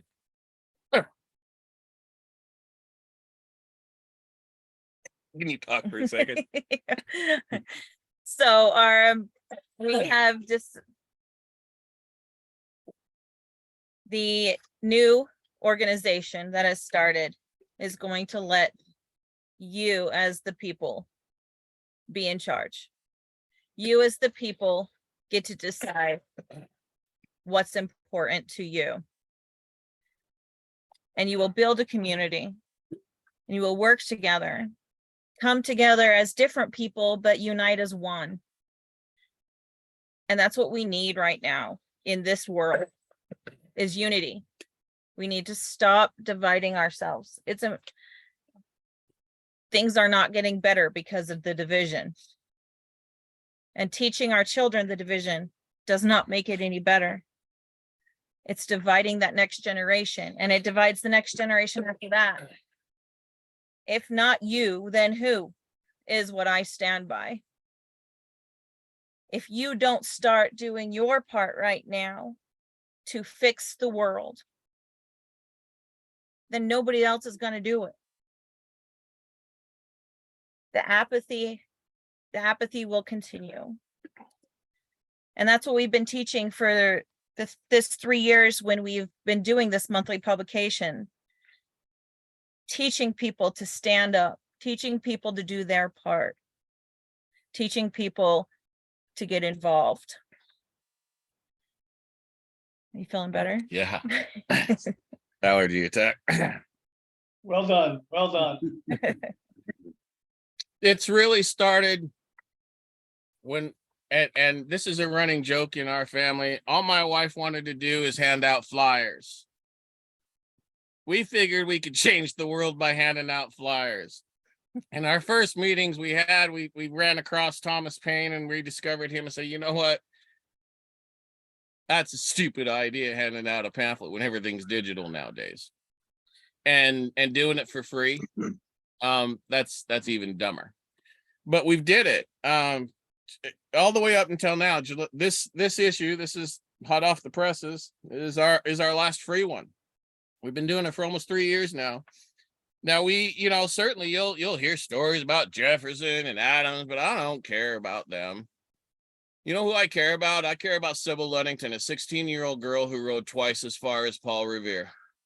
I don't want to minimize Paul, but what little girl right now wouldn't want to hear that a 16-year-old rode twice as far as Paul Revere and saved this country? We're telling our wrong history. We need to hear it from the people themselves that lived it and not judge them. For crying out loud, you know what? I don't want to judge anyone for living in this year like 100 years from now, because they're going to look at all the stupid things we're doing and go, what were you thinking? Well, we had the internet back then and it inspired all sorts of crazy ideas. I mean, how do you explain yourself on what we're doing right now? The insanity. I'm sure our founding fathers were embarrassed, and I've read all the discussions where they wanted absolutely to abolish slavery in the Declaration of Independence. There were 2 or 3 colonies who abstained from that, and that's why they didn't do it. It was important for them to figure out what things they agreed on, and the things that they didn't agree on, they would address later. That was the goal. It's also important to understand that we had a different form of government for we had a confederation, and there was value in that. The Articles of Confederation and Perpetual Union were meant to be permanent. Perpetual Union means forever. But history's taught a little bit different now. Well, we had a caretaker government, and then they had this thing in Philadelphia, and bam, there you go, Constitution. Well, that skips over the most important part of it. Like Maryland and Virginia, they were founded on declarations of rights. And that's why a bunch of founding fathers didn't want to sign our new government, because it wasn't founded on rights. That's an important discussion to have to understand why we split apart in the first place into Federalists and Anti-Federalists, the groups that would become our later parties against George Washington's wishes. We have to understand our history without our biases, and that's hard. Now, I learned that through my marriage, where I had to get over myself and get over my manliness and my machoism and all the negativity and things that I brought in, and humble myself if I wanted to make it work. I'd be nothing without my wife. Now she's always by my side, because I still have disabilities. I still have anxiety issues. I still have memory retention. So she reminds me and keeps me on track. We complement each other. I could be nothing without her. She is everything to me. And I think we need to understand that that's what we need to achieve, not only in our marriages, but in our relationships to each other.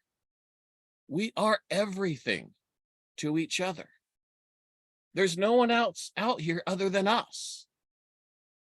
We may be few, but while everyone else is clamoring for war, who is clamoring for peace right now? Certainly us. Now we know where we're headed. At least we feel that it is this ball heading downhill and it's not going to get good. We're going to go through a really rough time. Okay, that's a given. I'll accept that. That means that we have to say that, okay, the ship has hit the ice. There's lifeboats that we got to get to. And I don't care if you're first class, third class, whatever. If you're smart enough to get on a boat, get on a dang boat. And if that means you need to grow some corn or you need to grow some herbs or potatoes or things like that to make your life and your neighborhood safer so that you can outlast the stupid people, please do. Now, we encourage everyone to wise up. We encourage everyone to get some chickens, do your part, return to your human basic instinct, because for a while it's going to suck. They're dumping the dollar. It's over. Anyone who has eyes to see understands that the economic ways of the West is over. There's a great reckoning coming. And if we are lucky, praise Lord, if we are lucky, we can avoid war. But in all likelihoods, East and West is going to come in a great giant clash. And we are all led by people who are selfish, ignorant, and do not care one little bit about us. Who's out there looking out for you and me? They're dividing us. Let's focus on how much our ancestors sucked. Okay. What has that done to us? Look, if we're spending time arguing about saving 400 acres while we just nuked the whole planet, what did we do? We wasted our time. We're focusing on the wrong issues. Now, that's not trying to minimize anyone or their issues. We all have sacred things that are important to us. But we've been taught by many people, don't you dare talk to them. Don't you dare cross that line. Don't involve them. Tribe up. Get with your people. Well, I tried that.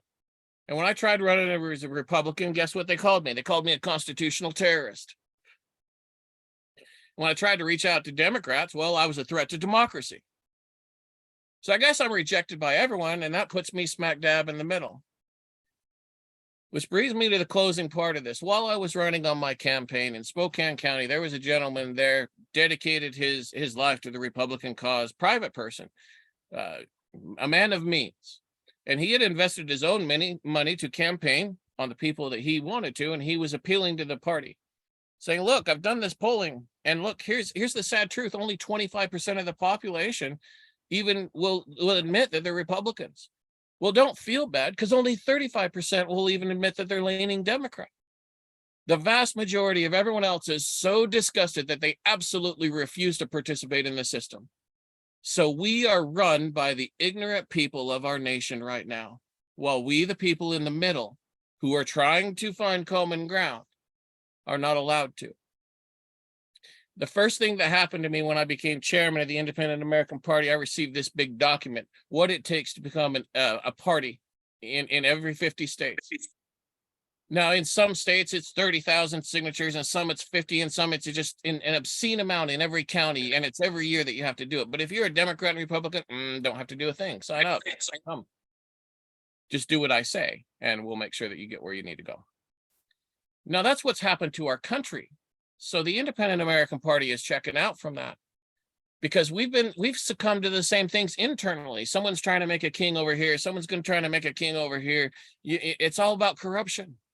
You cannot escape corruption if you are a party, because you can print money. And I'll tell you how. It happens all the time with all these politicians. Well, we're going to get all this money coming in, and then I'll tell you what, you can hire my wife, I'll hire your sister, and they'll all pay, this money will go back and forth while they work on each other's campaign trails. And they enrich themselves. They print money. The campaign has become a process of enrichment, endorsements. And we, the people, can't compete.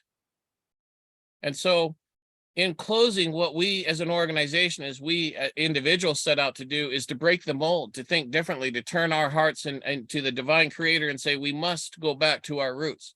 And that roots is liberty and inalienable rights, which means that you, every one of you, have the right to a personal connection to the divine in your own way, shape, or form, and nobody has the right to tell you otherwise.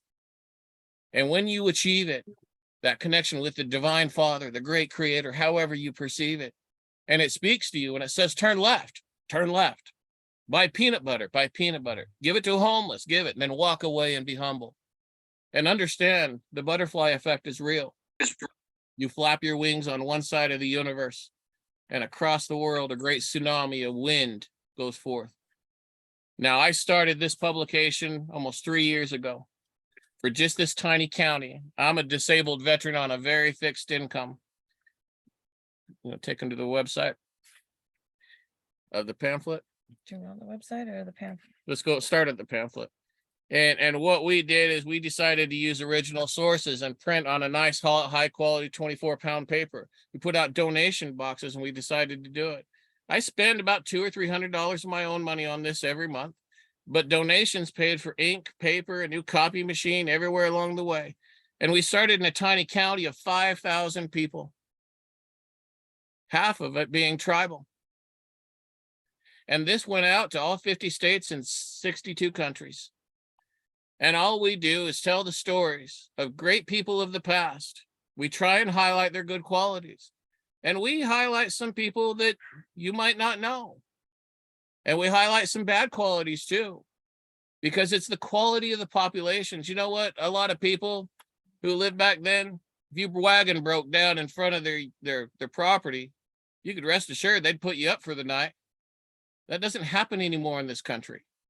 And so we try and show qualities that of good qualities and positive qualities of common average everyday people and famous people, and try and tie it all in with a message that's relevant today.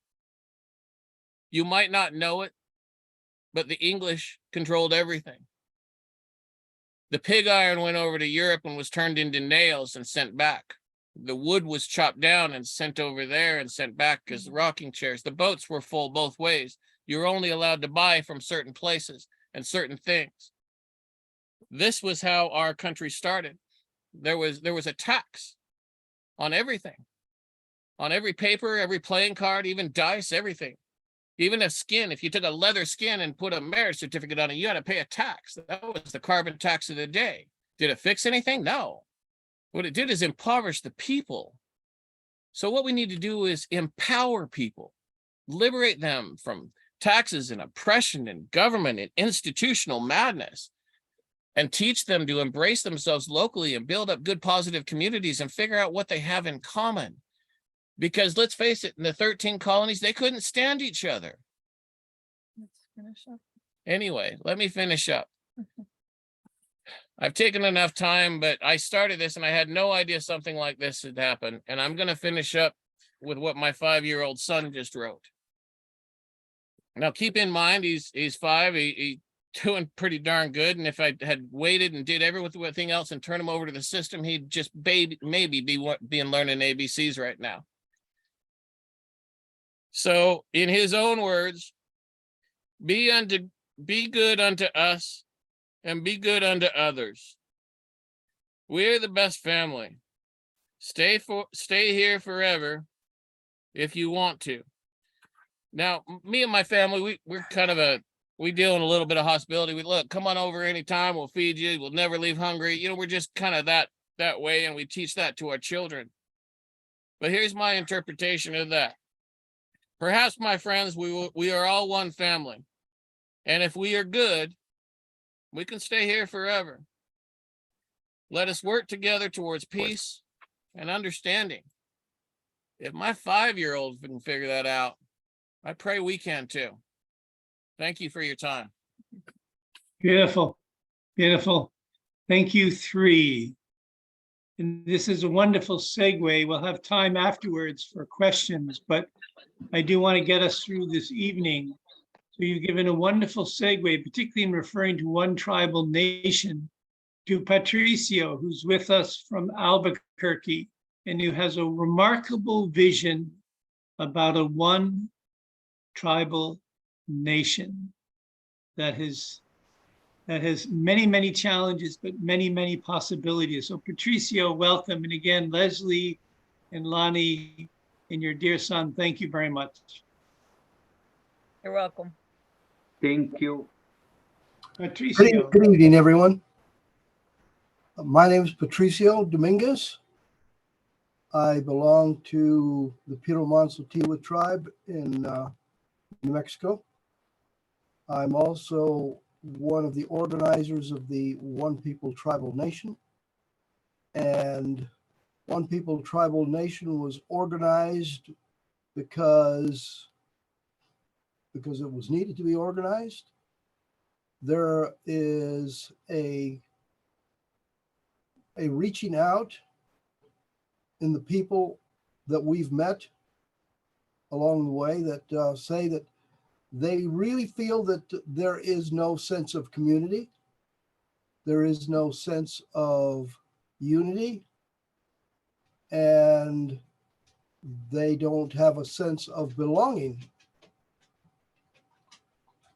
Well, of course, being a tribal member myself, born into a tribal situation, I never had those feelings. But then I realized that others could have those feelings if they weren't so privileged, or if they were disillusioned, which is, I think, is something I just heard. If they were disillusioned with what they have been told they are the members of, and they would like very much to be members of something that they more readily believe in or that they can resonate with. One People Tribal Nation was founded to do just that.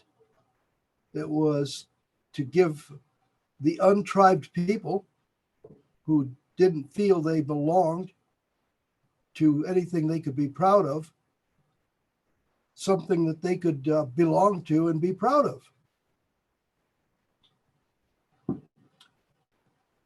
It is founded on the idea that, and it's something I've heard today, that we are all one people. That the idea that we are separate somehow, or that there is a difference among us, is an illusion created by mental constructs. And of course, the illusion has taken root, and now it's a matter of trying to bust up that illusion with something that is a little bit more positive and a little bit more real. Now, One People Tribal Nation is exactly what it sounds like. It is a group of people that have organized themselves under an idea that we are one.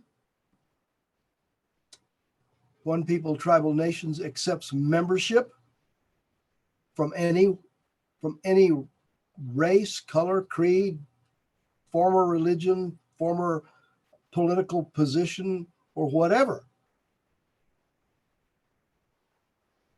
and allows these seemingly disparate people to come together, albeit in smaller groups, because I'm modeling after the model of the tribal people that have already been around for a while. Now, obviously, there is no way that the untribed can join the already tribed, at least the traditional accepted tribes, because they are in a place where they too are kind of locked into that kind of, well, we are a particular tribe, and we only accept membership from within our own. Well, that of course is the problem. So along comes a group that says, no, we recognize you as being part of us. But we would like very much if you actually would declare that in some formal way and be willing to at least follow some guidelines, some principles, so that at least we can say, ah, you believe the way I believe. I'm not so naive to actually accept that people that have contradictory beliefs can ever really call themselves united. Even the idea of let's agree to disagree does not really bring us completely together. It only staves off animosities. So that is really the nut, the shell of what one people tribal nation is. And I also give kind of the reasons why it was created, but I'm going to comment on something that I heard earlier. And it is a commentary about the situation that has caused people to want to join one people tribal nation. And that's the dissatisfaction with the nation that they belong to. It does not fulfill their aspirations or their feelings as human beings. And I get that. I actually believe that the United States started off on the wrong foot. It was founded on bad principles to begin with. So it is no wonder that 200 years down the road, it's having a difficult time. First of all, it did not recognize right out of the chute, it did not recognize everyone as equal.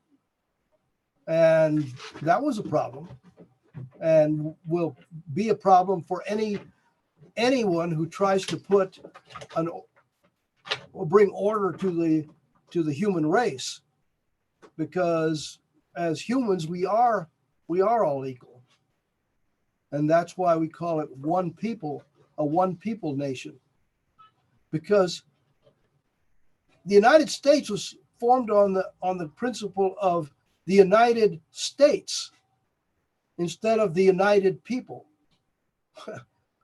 Already that's a left foot start, because it subjugated immediately right out of the chute. It subjugated the individual to a status lesser than the highest position. Already the people were subject of states, and so the United States was an order or an organization of states, and states are political fictions. So we had human beings subject to a political fiction right out of the box. And so that was a problem. One people tribal nation actually does not have that situation. It is one people, right from the get-go. In the name it says one people, a nation made up of one people. Hopefully it's going to be something that will carry on into the future, because it's a concept right now. The tribe is not a very large tribe. At this point in time, we have less than 1,000 members, which of course is not too bad considering some of the traditional tribes that still exist and are registered federally as existing federally recognized tribes. Some of them are even smaller than that. So we're not doing too bad. But still yet, there is a lot of room for growth because there is a lot of dissatisfied people looking to be a part of something that is more oriented to the human being. And I believe that I heard something about that earlier. There's people saying, well, wait a minute, what about the human beings? That is something that really, really needs to be considered. And I recognize that Leslie and her partner are actually doing something like that. Oh, they're not calling it a nation, and they're not calling it a tribe per se, but honestly, they're acting like one. There is no reason why their people, their group, their community could not be part of the one people tribal nation. They're living or attempting to live in a way that is in harmony and balance with nature, which is of course one of the principles of one people tribal nation. They are trying to live in harmony and balance with the people that are around them. That's another important principle of one people tribal nation. So by all measures, they actually are unregistered members of one people tribal nation. Now, I look forward that there will be others like this. Honestly, not everybody has to be part of one people tribal nation. There's no reason why there can't be other tribes that spring up under different names, like People United or Earth People tribe or some such, but have principles where the human being is the first order of magnitude, of the highest source. I think the United States kind of wanted to be that, but they just couldn't get that idea across because simply there was a mindset. And I get it.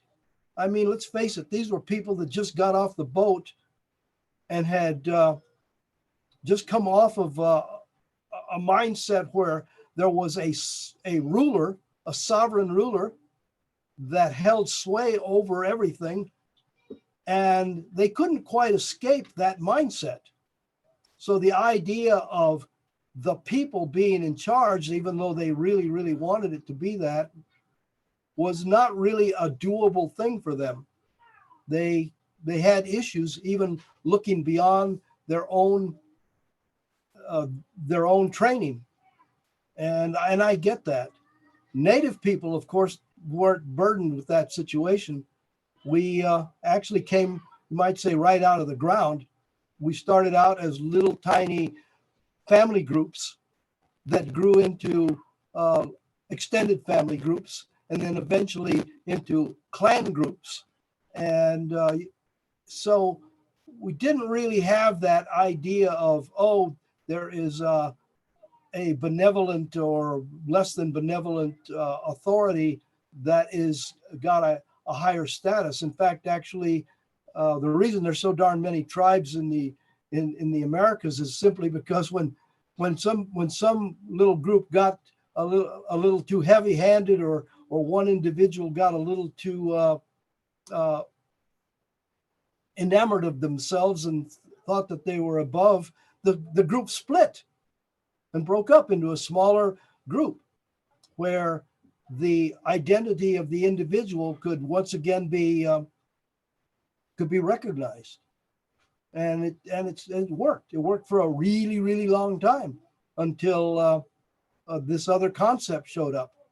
And unfortunately, this other concept came with an awful lot of military might and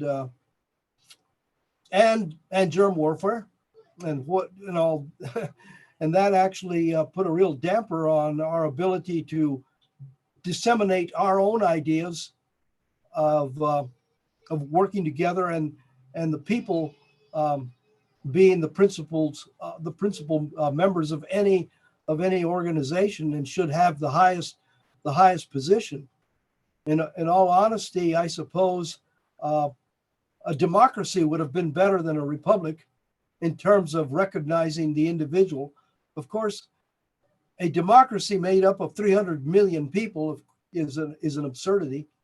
That isn't possible. So something else has to come along. One people tribal nation does not really address the idea of a tribe that's made up of 300 million people. Honestly, in the charter that one people tribal nation has, it is in the books, it is mandated that any clan that gets over 200 has to split. We honestly believe that nobody can actually personally know more than 200 people. And if you can't personally know everybody in your community, how are you going to feel connected to them? You can't.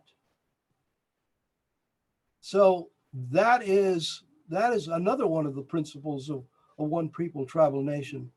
Now, one people tribal nation has a whole lot of principles, but if you really, really want to understand them, all you have to do is look at some of the basic principles of Native American, of the established tribes. Because all of the principles that make for a good social unit were already present in the established people that were here in the Americas prior to the arrival of this other mindset. It is unfortunate that we could not stand against it and you might say convince the newer people. We didn't have the time and the resources to convince them that we actually had a superior system. Although it was interesting, it was brought to my attention by Mr. Weeks that at one time at least two members of the founding fathers approached the Native American people and said, you know what, we're in the process of trying to create a new nation. Now you guys have had a nation for at least 1,000 years, and it seems like it's serving you really, really well. We'd really like to hear some of your ideas on the formation of a nation. And at that point, the tribal leaders that were still healthy enough, that still had intact communities, came together with these founding fathers and gave them some very, very powerful suggestions, very, very worthwhile ideas on what works in creating a functional nation, a functional group of people. But of course, unfortunately, because the mindset of the founding fathers was so different and so positioned in the way that it had just escaped from, that some of the suggestions just flat out didn't make sense to them. And they were ignored or left out, thinking, well, that doesn't sound right to us, or we don't see how that could fly, or whatever. But honestly, if many of the ideas, if all of the ideas had been accepted, tried and true ideas that had brought people into the 13th century from BC, if those ideas had been brought in, we probably wouldn't be having this discussion.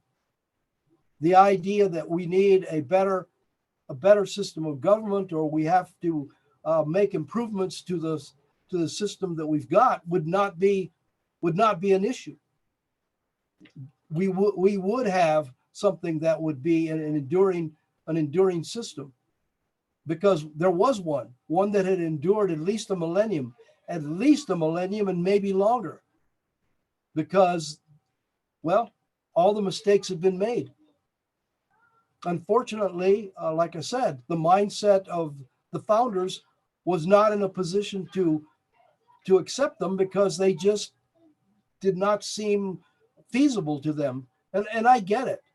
You know, when you're coming from another space, if you've been brought up in a different system, you find it hard to shift gears, even though there is a desire to do so. There is, you know, certain psychological, subconscious, all of these things that get in the way of your accepting changes. Sometimes in the face of logic and reasoning, you do not accept perfectly sound ideas. And because it's just part of being a human being.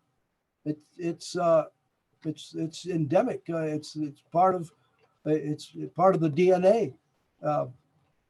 But we did have a system. We had a working system that we are bringing back, or I should say, opening to everyone, because this perfectly good system that we created many millennia ago, unfortunately, again, under the influence of this new mindset, became closed.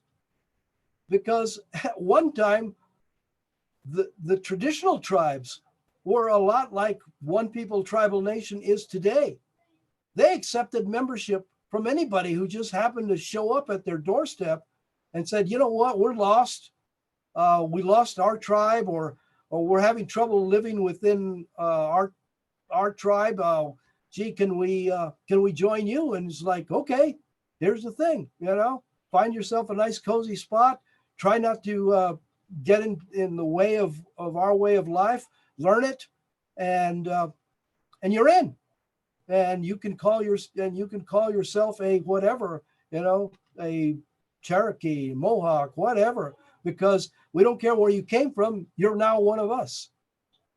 But unfortunately, the mindset of, oh no, we have to compartmentalize ourselves, and we accepted the idea of statehood and nationhood and these sort of concepts, and we closed the doors, or at least the traditional tribes closed the doors. But it's time to reopen the doors. In fact, actually, if One People Tribal Nation succeeds in growing to 1 million members, I'm pretty sure that the traditional tribes are going to take notice and say, hey, wait a minute, there's something going on here. There's definitely something going on here. And you know what? They're growing and we're not. In fact, they're growing and we're diminishing. How do we fix this? And what are they doing? And when they look into it, of course, they'll say, well, they're doing what we were supposed to be doing. And so consequently, that's another thing that I hope One People Tribal Nation is able to do, and to become a model not only for the untribed people, but actually to become a model for the already tribed people. That's one of Patricio, yes. Yeah, there's one more presentation. It's shorter, but I wonder if we can, if you can either wrap up, or if we can pause, and then those who want to stay afterwards, we can have time for questions. But there's one more presentation. I'll be honest with you. I have already talked way too long, and if I haven't gotten my message across by now, then I'm not going to get it. I'm not going to get it across in another half hour. So I thank you for giving me the opportunity to speak and present the concept of One People Tribal Nation, and I hope that it has made some impact, and at least made an impression. So at least its existence is now recognized, and so I will yield the the meeting, the conversation to the other presenters. And again, Thank you. Thank you thank you very for your much. attention. Thank you. And I do believe you've been heard. So this last presentation, friends, happens to be mine, and it's going to be brief because I do want to have time for conversation. I do want to have time for conversation and sharing at the end. So on the eve of the 4th of July, we are further launching something called We the People, the Citizens Movement to Revive the Spirit of Public Service. And it's very akin to what everybody has said tonight. Our motto is the party's over, or the parties are over, and the citizens movement has begun. And it goes back to Washington's words where he spoke about the baneful effects of the spirit of party. Baneful means exceedingly dangerous or injurious. So we're trying to catch up with Washington. I'm starting to feel a lot better. And folks, if people could be muting, if people could be We muting. might have cheese tomorrow. Jill and Renee, if you could mute, please. Thank you. Thank you. So the citizens movement, again, I'll be brief, goes back to George Washington's farewell address where he warned about the baneful effects of the spirit of party, and Ben Franklin's great and extensive project, the citizens movement to revive the spirit of public service. And it arose, I come from an old political family. I've sort of avoided it, but in terms of active participation myself, but I have ended up running a number of campaigns. Dennis Kucinich asked me to run his first in the nation primary in 2000. I've run a number of gubernatorial campaigns. And I was asked by one person to do that in New Hampshire. And my response was, well, let me offer two thoughts, and if they make sense to you, we can see what we can do. The first was I said, if I'm to manage your campaign, we're going to go to the people. Because if you don't go to the people and win, you've really lost. And if you do go to the people, you can't lose. He had the ears to hear. The second thing I mentioned is I would ask that whenever you start a speech, stumping on the campaign trail, that the first thing you say, if it makes sense to you, is not, friends, give me your time, give me your energy, give me your money, give me your hopes. And if I'm elected, I'll do A, B, and C. And if not, see you later, I'm out of here. Instead, don't talk the talk, walk it. Instead, serve. Just serve. And let the people know who you're speaking to, that you're going to continue serving regardless of how the votes fall out, regardless. This isn't just a campaign you're in, this is your life, this is your experience. Service, public service. Dr. King said everybody can be great because everybody can serve. And I said, if what you do, your deeds, your service on behalf of the people, if it's real and substantive and addressing real issues, it'll be newsworthy. And if it's newsworthy, it'll attract the publicity, the attention, and that will attract funding. So if you just serve, if you just walk the talk and not make a lot of promises, just walk the talk, then you will get coverage and funding without having to cozy up to the donors and to the editors. So I said, if you begin every stump speech you give by assuring those listening that you're going to continue regardless of how the votes fall, I said, I think everybody in the room is going to shift in their seats when they hear you speaking, and something new will be possible. And he could hear that as well, and he did it, and that's what happened. His first stump speech in Littleton, New Hampshire, northern New Hampshire, he said just that. Friends, I'm in this regardless of how the votes fall. I'm committed to public service. And the people in the room, they all shifted in their seats because they hadn't heard that. And on the way home from Littleton to Lancaster, New Hampshire, about 25 minutes, this vision of a citizens movement to revive the spirit of public service arose. What we're doing is we're encouraging people who feel called to serve, to assume the mantle of that office towards which they feel called, from president all the way up to dog catcher, just to assume the mantle of that constitutional office. And that's a key word. And just govern. If it's governor, represent if it's a representative. If it's a president, preside. But do deeds, serve the people. And when we say constitutional office, what I mean is every person who's elected, if they've been elected on a partisan platform, a party platform, they violated their oath of office, having been elected before they've even stepped into their offices. And we have the chapter and verse in the US Constitution with respect to partisanship and this baneful influence. So again, when we talk about people assuming the mantle or whatever constitutional office they feel called towards, from president all the way up to dog catcher, the constitutional office, what we're emphasizing is this is not partisan. This is service of the people.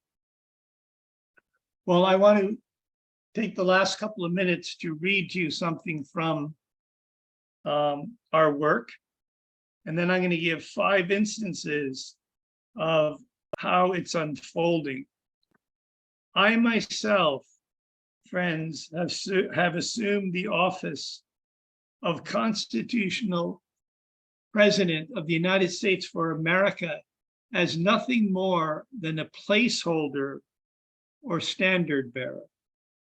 Nothing more than a placeholder or standard bearer for constitutional president. What that means is I will see how this unfolds. My intention is not to step into any office, but to pass the standard on to whoever it may be who's called. So I'm seeking to hold a place on behalf of we the people. And I want to describe what I mean by that, to draw this towards its conclusion by speaking of 5 conversations I've had, exchanges I've had, beginning with Tulsi Gabbard, and then Dennis Kucinich, and then Bobby Kennedy, and then Donald Trump, and then a note I sent to our president, Joseph Biden. So I'll start first with Tulsi Gabbard, and I get to know Tulsi pretty well on the campaign trail in the last election. I went to her final talk in the library in Nashua, New Hampshire, but I went there to listen because she and I had a fair bit of time and I didn't want to take any other time. I wanted others to have the opportunity. She gave her presentation and then there's a question and answer period. Since nobody went up, I paused and then I went forward to see if we can get the ball rolling. And I went up to the microphone, and to Tulsi's credit, she was 2 feet in front of me. She was right there, right there. And I said, Tulsi, I have some words to bring to you from your sister, Catherine Drinker Bowen, who wrote the book, The Miracle of Philadelphia.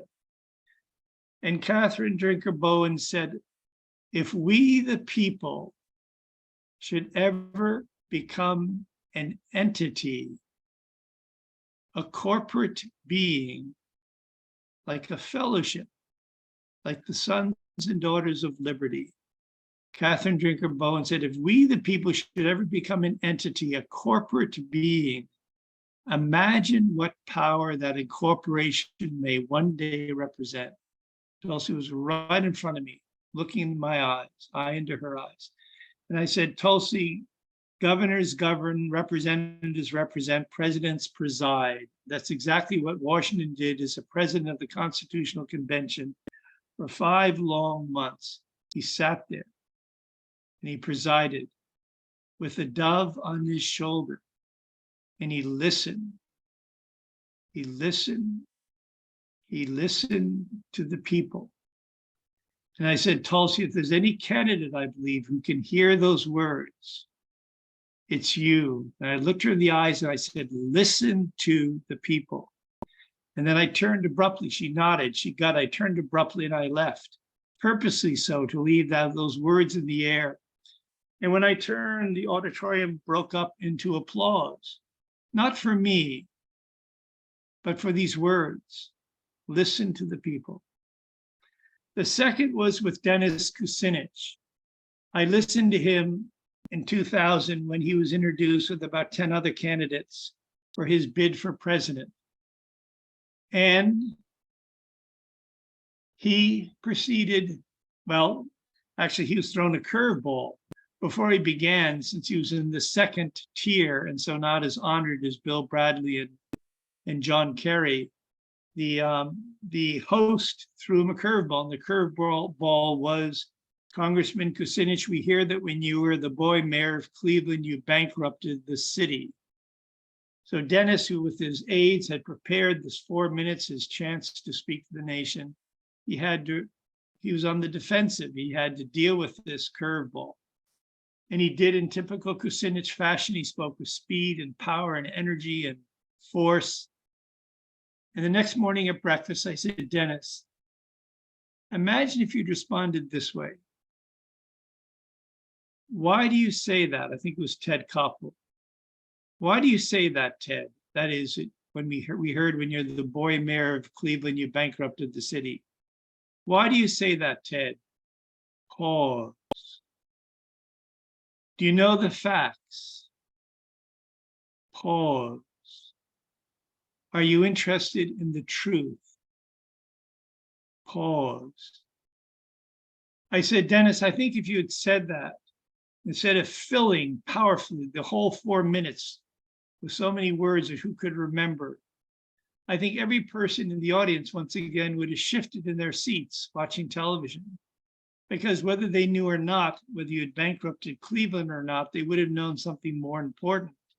And that is that you know how to speak to power.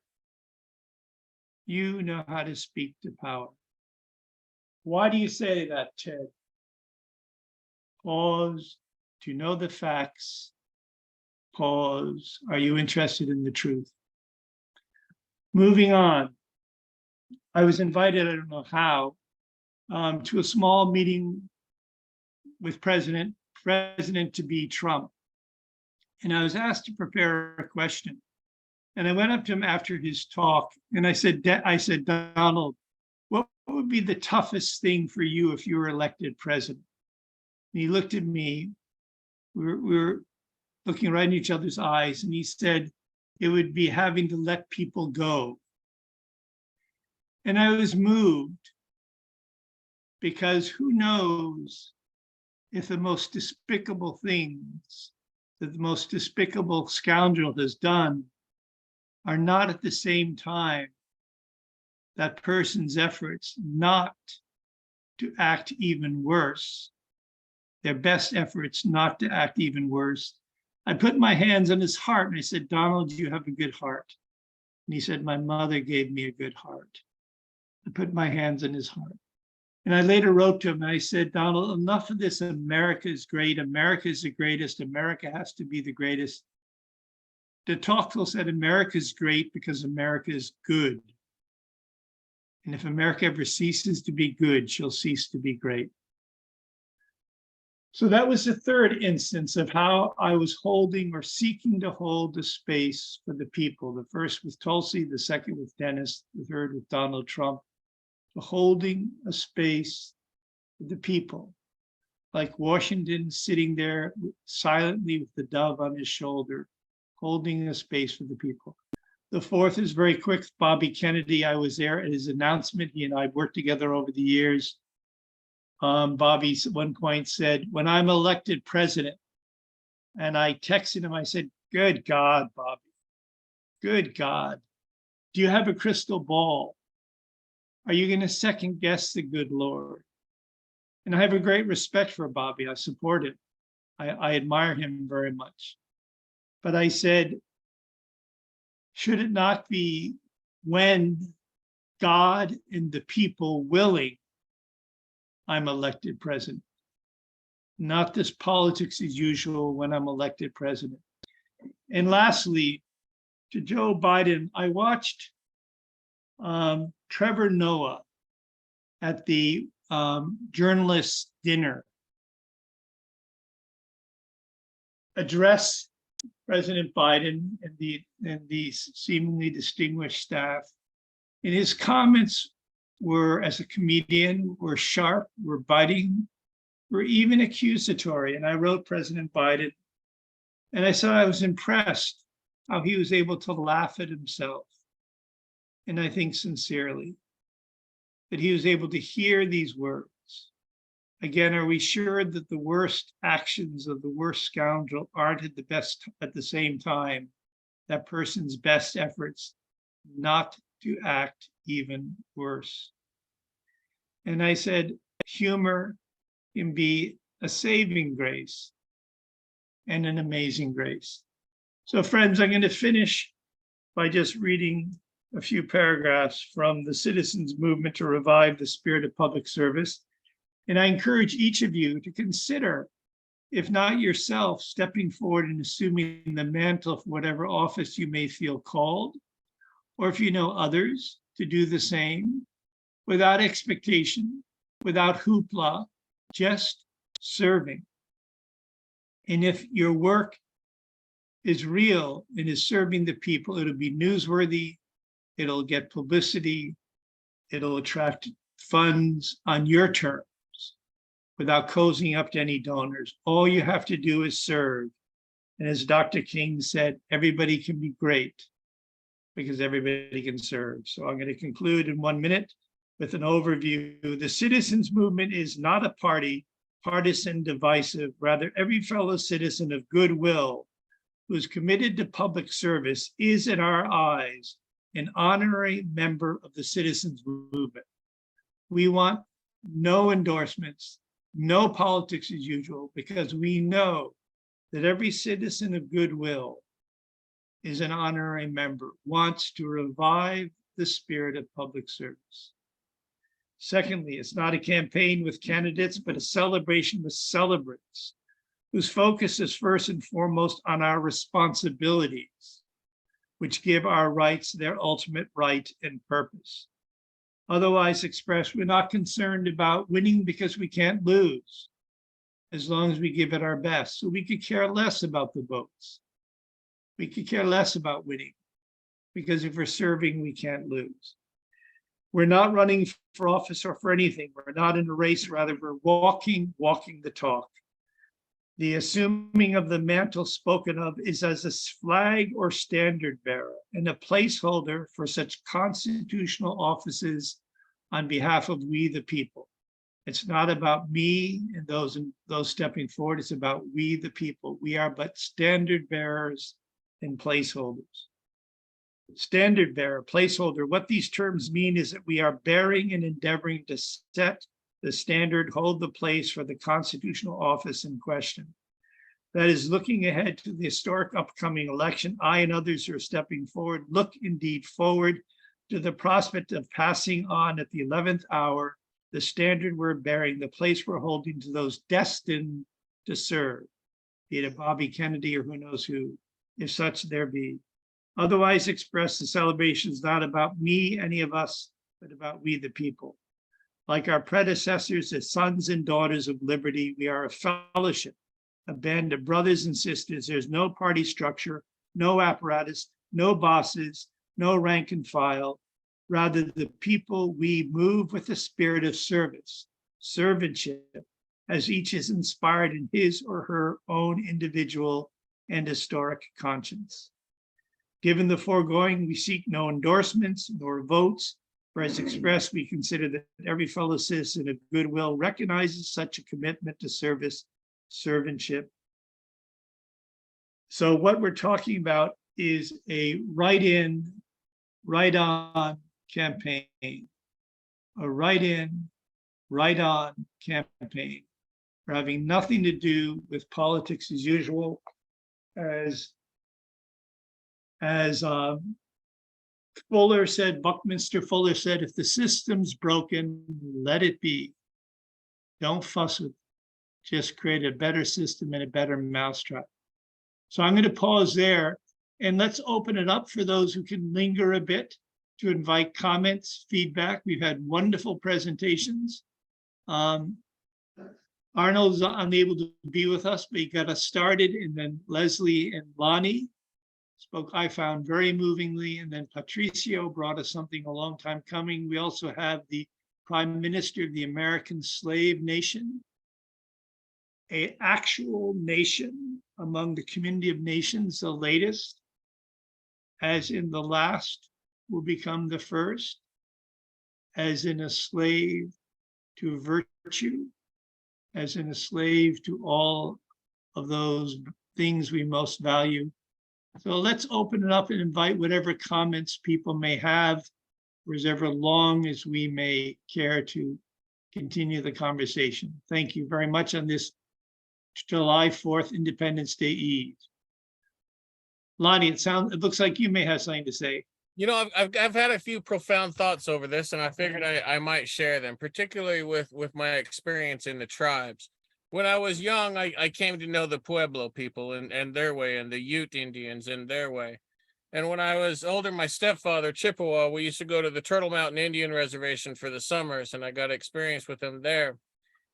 And you know, I came to the Pacific Northwest, and tribes are different here. And then I learned that slavery was in the Americas long before a white man even came here, and that there was tribes who did it. And then we understand that life is not exactly what we're always told. There's always much more to the story. And people have been enslaving each other for many, many years, and thousands of years, long before it was practiced here. Matter of fact, it is still practiced today.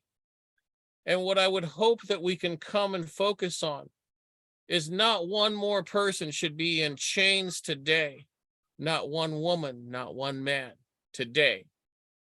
And if we focus on things that happened 10, 20, 500, thousands of years ago, we're not addressing the dire, important issues of today. There are slaves of all colors this very day on this planet. And that's where I put my efforts.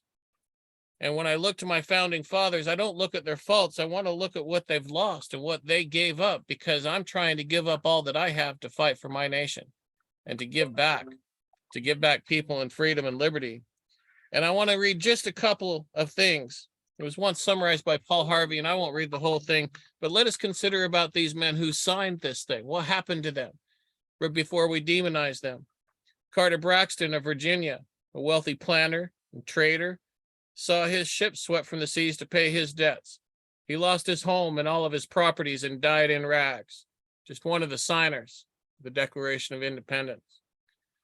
Thomas Lynch Jr., who signed the same pledge, was a third-generation rice grower, aristocrat, large plantation owner. After he signed, his death failed, and his wife and him set out for France. Their ship was never heard from again. Thomas McKean, my ancestor, was so harassed by the enemy that he was forced to move his family 5 times in 5 months, 6 total, according to his diary. He served in Congress without pay, his family in poverty and in hiding. Vandals looted the properties of Ellery, Silmer, Hall, Gwinnett, Walton, Hayward, Rutledge, and Middleton. They lost everything. Thomas Nelson Jr. of Virginia raised $2 million on his own signature to provision our allies with clothing and food and the French fleet. After the war, he personally paid back all the loans, wiped out his entire estate, and was never reimbursed by his government. In the final battle of Yorktown, Nelson urged General Washington to fire on his own home, which was occupied by Cornwallis. It was destroyed. Thomas Nelson Jr. certainly pledged his life, his fortune, and his sacred honor. The Hessians seized the home of Francis Hopkins of New Jersey. Francis Lewis had his home and everything destroyed, his wife imprisoned. She died within a few months. Richard Stockton, who signed that declaration, was captured and mistreated, his health broken to the extent that he died at 51. His estate was pillaged. Thomas Hayward Jr. was captured when Charleston fell. John Hart was driven from his wife's bedside when she was dying. Their 13 children fled in all directions for their lives. his fields, and his mill were laid to waste. He lived in forest and caves for years and returned after the war to find his wife dead, his children gone, and his properties gone. He died a few weeks later of exhaustion and a broken heart. Lonnie, Louis excuse Ford- me 1 second, if you allow me. Yeah. It's wonderful and it's very significant. I think given the hour, I'd like to provide an opportunity for those who Oh, sure. haven't spoken. Go ahead. And with much gratitude, but for those who haven't spoken, who've been listening, to offer any thoughts they have. I'll And mute I'm- myself out. Thank you. No, it's fine. It's fine. I'm thinking of Lori and Gerald and our friends here, Arthur, and Chris, and anybody else, and Andrew, anybody who hasn't been speaking to add your thoughts. And we will come back, Lonnie, to what you've offered. And So this any is Lori comment- Neely. I'm just listening. We're just kind of watching in on this, so we can pass right on it. We're enjoying it though. Thank you. Great, Lori. Nice you're with us. Gerald, if you're there, if you hear us, anything you'd like to say? Yeah, there is a couple things that I'd love to say, and it's just great listening to my fellow human beings. I believe that, and I look at everything from God's perspective, because see, God owns the earth, the fullness of, and all that dwells therein. And his original purpose for all of us, we all came down from heaven to the earth, really for one major purpose. And that is, and I know many have probably said this prayer, our Father who art in heaven, hallowed be thy name, thy kingdom come, thy will be done on earth as it is in heaven. And so that's the ultimate purpose for all of his creation, is to usher heaven in the earth. Currently, right now, hell is running loose. And that's just because we have gotten off course and not really understanding the purpose of why we were created. God is the same yesterday, today, forevermore. He doesn't change. And so we have to get in line with his will, his way, and his word. The Bible, I love the book because it's about a king, a kingdom, and a royal people. And he's the same yesterday, today, and forevermore. And he said the last shall be first. He hasn't changed his mind. And the last culture that has been introduced to his human family is the American slave that was bred from 1776 to 1862 under the Republic of the United States on the 7 Southern plantations. They raped a culture into existence. That might sound bad. However, that culture was needed to help to build America that we're living in today.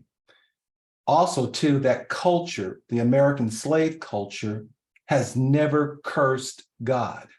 In all the things that they have gone through, they have never cursed God. So it's kind of like a royal people that has been worshiping God. The other thing that I will say, because the times that we're in right now, it's very, very important that we recognize them. I see it as, with this having shifted from an industrial-based society to an information age, it's a different paradigm that we're in. And so the rules and everything has changed to a degree to how society operates. This world operates off of nation state. It doesn't operate off of individuals or groups, nation state. If we look at what's happening in the world right now, we got Ukraine and Russia fighting. Those are nation states. And so this last culture that has just been created during the Republic of the United States, and now that it is, as of yesterday, it's officially on paper, was its 6th birthday. I'm losing my train of thought, but what we're going to see here now, God says that he will raise this nation above all nations. This culture, the American slave nation, we have made the Bible as our constitution. God is the head of this nation state, and we're going to use this nation here to usher in the kingdom of heaven, because it takes a nation state to usher things here into the earth realm.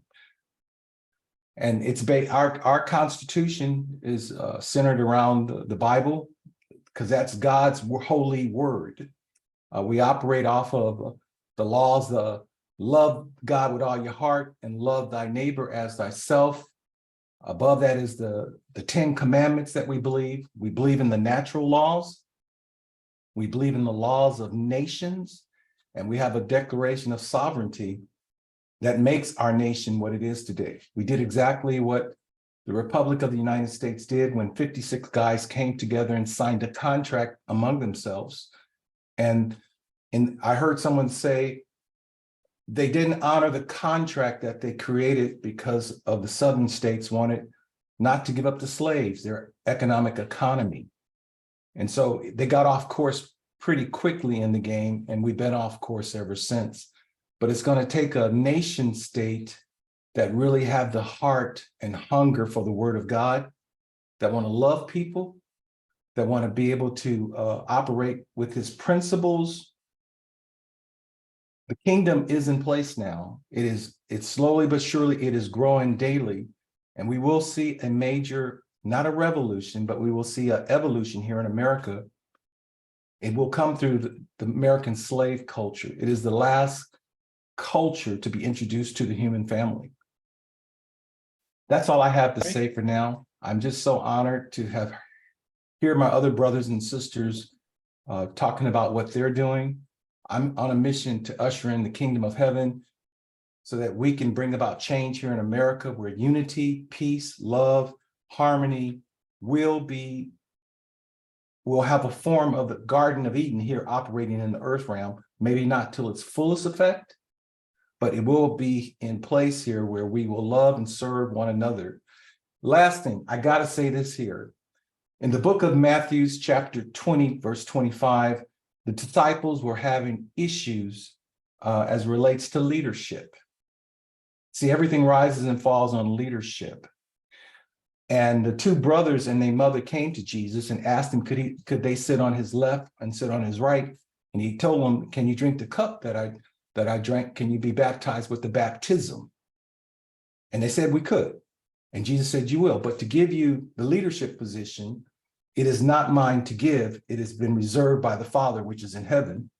And then the 10 disciples got a little upset with their brothers because they really wanted that position too, but they wasn't bold enough to ask. And Jesus saw that they were having issue understanding leadership. So he brought them all together and he told them about leadership, that the that the Gentiles and the Pharisees, they lord their leadership over you, but not so among you. He said, whosoever desired to be great among you must be servant to all. And in the very next line, he said, if you want to be first, you must be a slave. And in the next line, he was very clear. He said, I did not come down here to be served. I came to serve and to give my life as a ransom to many, to humanity. So the word slave is very important to God, because he said in Romans chapter 6, verse 11 through 21, Jesus said, I came to set you free. Excuse me, Gerald, may I ask you, you know how many translations are just of this small book, the Bible? It's and many. You know how many It's scriptures many. exist long before the Bible? So you don't. Let me say this here, sir. Out of all in fairness, a way I have sit here that for the is- last. I sit here for the last hour patiently listening to everyone, and I ask from a respect point of view that you honor that, and I can finish what I'm saying. Please, sir. Just out of respect for being a human being, being a human that is a spirit that possesses a soul that live in a physical body. So if you could be so respectful, how I've been respectful to everyone else, if you would just listen so I can finish my point, and then you can respond afterwards, if that can be allowed. Go ahead, Gerald. Thank you. Thank you. In Romans chapter 6, verse 11 through 21, Jesus said, I came down here to because they were practicing lawlessness. He said, I came to set you free from sin that you might become a slave to righteousness, which leads to holiness, which leaves a slave unto God, simply meaning that you're willing to do it God's way. Wrong He said- translation again. I'll tell you what, You'll have Brother your- Steve. You'll have your, Arthur, you'll have your chance. You don't need to interrupt. You'll have your chance in a moment. And if Chris wants to say something, and if Andrew wants to say something, again, I apologize. Gerald, please finish. He told us that if we seek ye first the kingdom of God and his righteousness, he would add all these things unto us. So what I'm saying to us is that we've been off course. And I know as a commercial airline captain, you can be 1/10 degree off course, you'll never ever arrive at your destination. And we've been off in our country because we have not honored the word of God. And so I'm going to stop there. I'm not here to argue or to chastise. That's not where I'm at. I'm here as a human being that possesses a soul, that live in a physical body, that's a spirit, that has given the word from my interpretation to those that have ears to hear. I yield the floor to you, Stuart.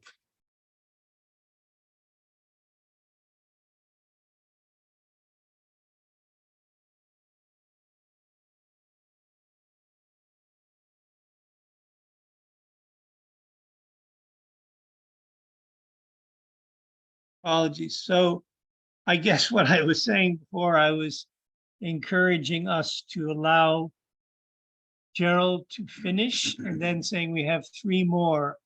We're invited to offer thoughts. So on my left is Chris and then Arthur and then Andrew to wrap up.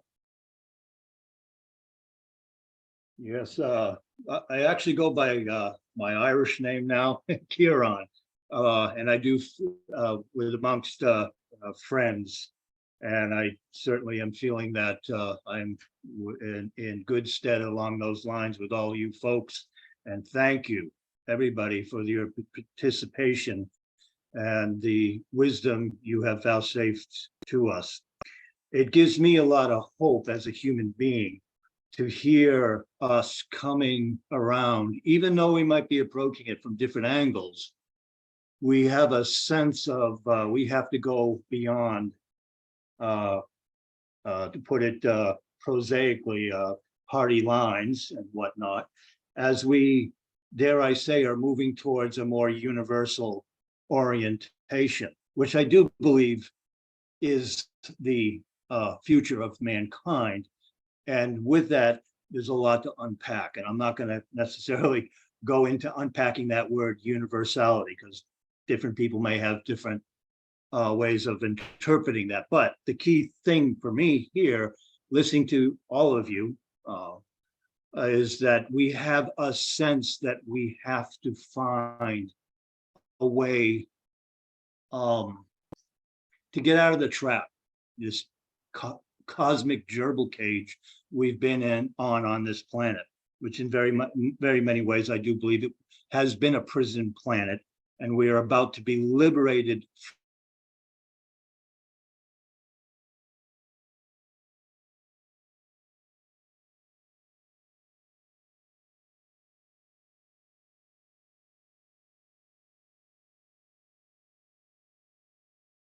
Screen froze there. Right after you said you got liberated, I think y'all got liberated. I think they did. I want to say thank you, Gerald, for what you said. Amen.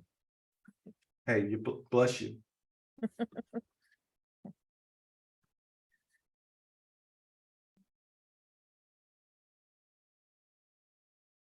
Where did you serve, by the way, since we're waiting for them to come back?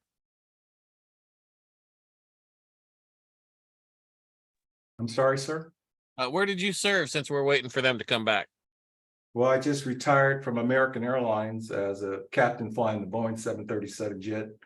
And I have been serving as the Prime Minister of the American Slave Nation for the last 6.5 years. Well, thank you. You're well spoken. Thank you.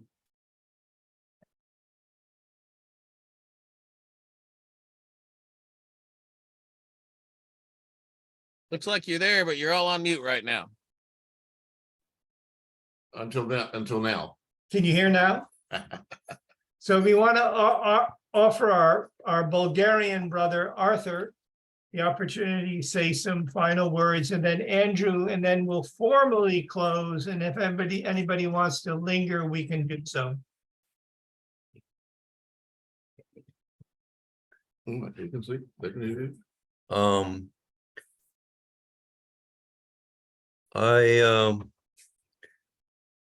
I've been friends with Stuart since I came first about 5 years ago to Concord. He introduces me. I am not Bulgarian. I don't identify with any race, ethnicity, religion, ideology, politics, or anything. And I respect brother Gerald that spoke. I just want to share that there are African Americans in this country that don't want to hear the words of St. Paul because they've been in churches where the preachers quote him saying, "Slaves, be obedient to your masters." The Orthodox Bibles will not use those translations, such translations that makes the people slaves. Anyway, that's just one scripture, and it's recent, and it's put together by Western Europeans. So in the Orthodox Bible, for your information, the letters of St. Paul are at the end of the letters. He was never considered one of those that had been with Christ and so on. And his teaching is not the teaching of Christ at all. That is obvious. Anyway, just to mention what the Muslims say of such Christians, that they worship the messenger, but they don't live the message. That is the teaching of St. Paul. His writings remain writings of a Pharisee, all true. And what he remained till the end, even though he was a martyr. Anyway, that's one point. The other point, when we speak of human beings, we have to realize that there are 400,000, according to ancient wisdom, of human species in this infinite universe or infinity or cosmos or whatever you name it.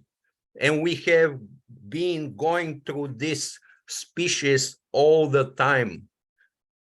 And to identify that most of you keep speaking like Americans, this is few hundred years history of this, and all this history has the worst genocides ever in history, including what was done to the indigenous people, what was done to the people brought from Africa to the Americas, and the third, the ultimate, nuclear weapons. First, uranium mines and dying in them native people, testing on native lands.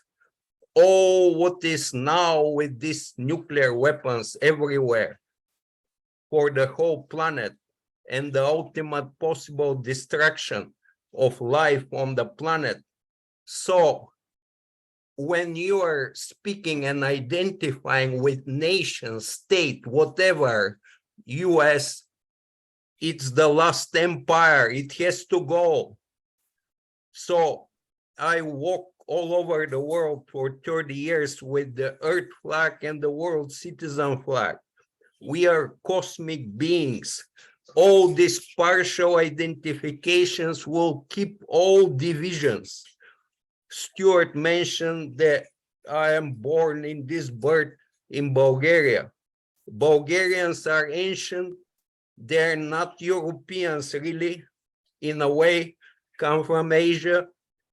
They have never had any other people enslaved, slaves. That's through history. And in the Second World War, were able to save its Jewish population, and many facts like this. But that's not the issue. The issue that as long as we identify with any little or bigger space on the planet and call ourselves all kinds of and go fight for borders and nations, there will be continuous war in this world, not peace, not unity, not life. So this is my sharing, that we are all eternal cosmic beings. All partial identifications are in the mind, and when we try to put them on land, it's only conflict and destruction. Thank you. Well, good evening, everyone. And this is Andrew Williams, Jr. Thank you so much for the time that you've taken to be here with us this evening. And I'm going to go back and share my screen to take us back to where we began. Excuse me, just a moment. Arthur, let me not have background noise here. Just a moment. Thank you. So today is just another in a series. This is not something new. This is in fact part of an ongoing series. And excuse me, it's through the auspices of not just the Center for American Studies at Concord, but one of its initiatives called the Concord Covenant. This series brings together speakers from opposite sides of the most pressing issues of our day. What brings the speaker to this shared podium is a fundamental human respect that they have, nevertheless, been able to maintain for each other with our increasingly inhuman and polarized times.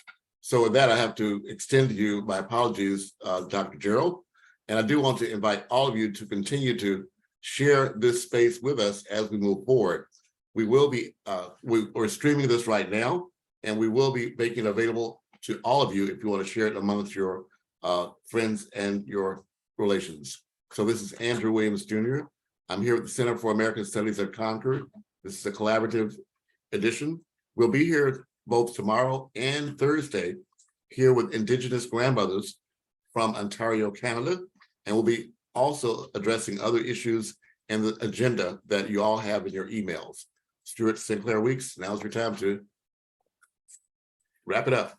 So friends, just to say that tomorrow at 4 o'clock, we have Bruce Johannesson, who wrote The Forgotten Founders, a definitive book that speaks about the Iroquois contribution to the Constitution, Confederation Constitution.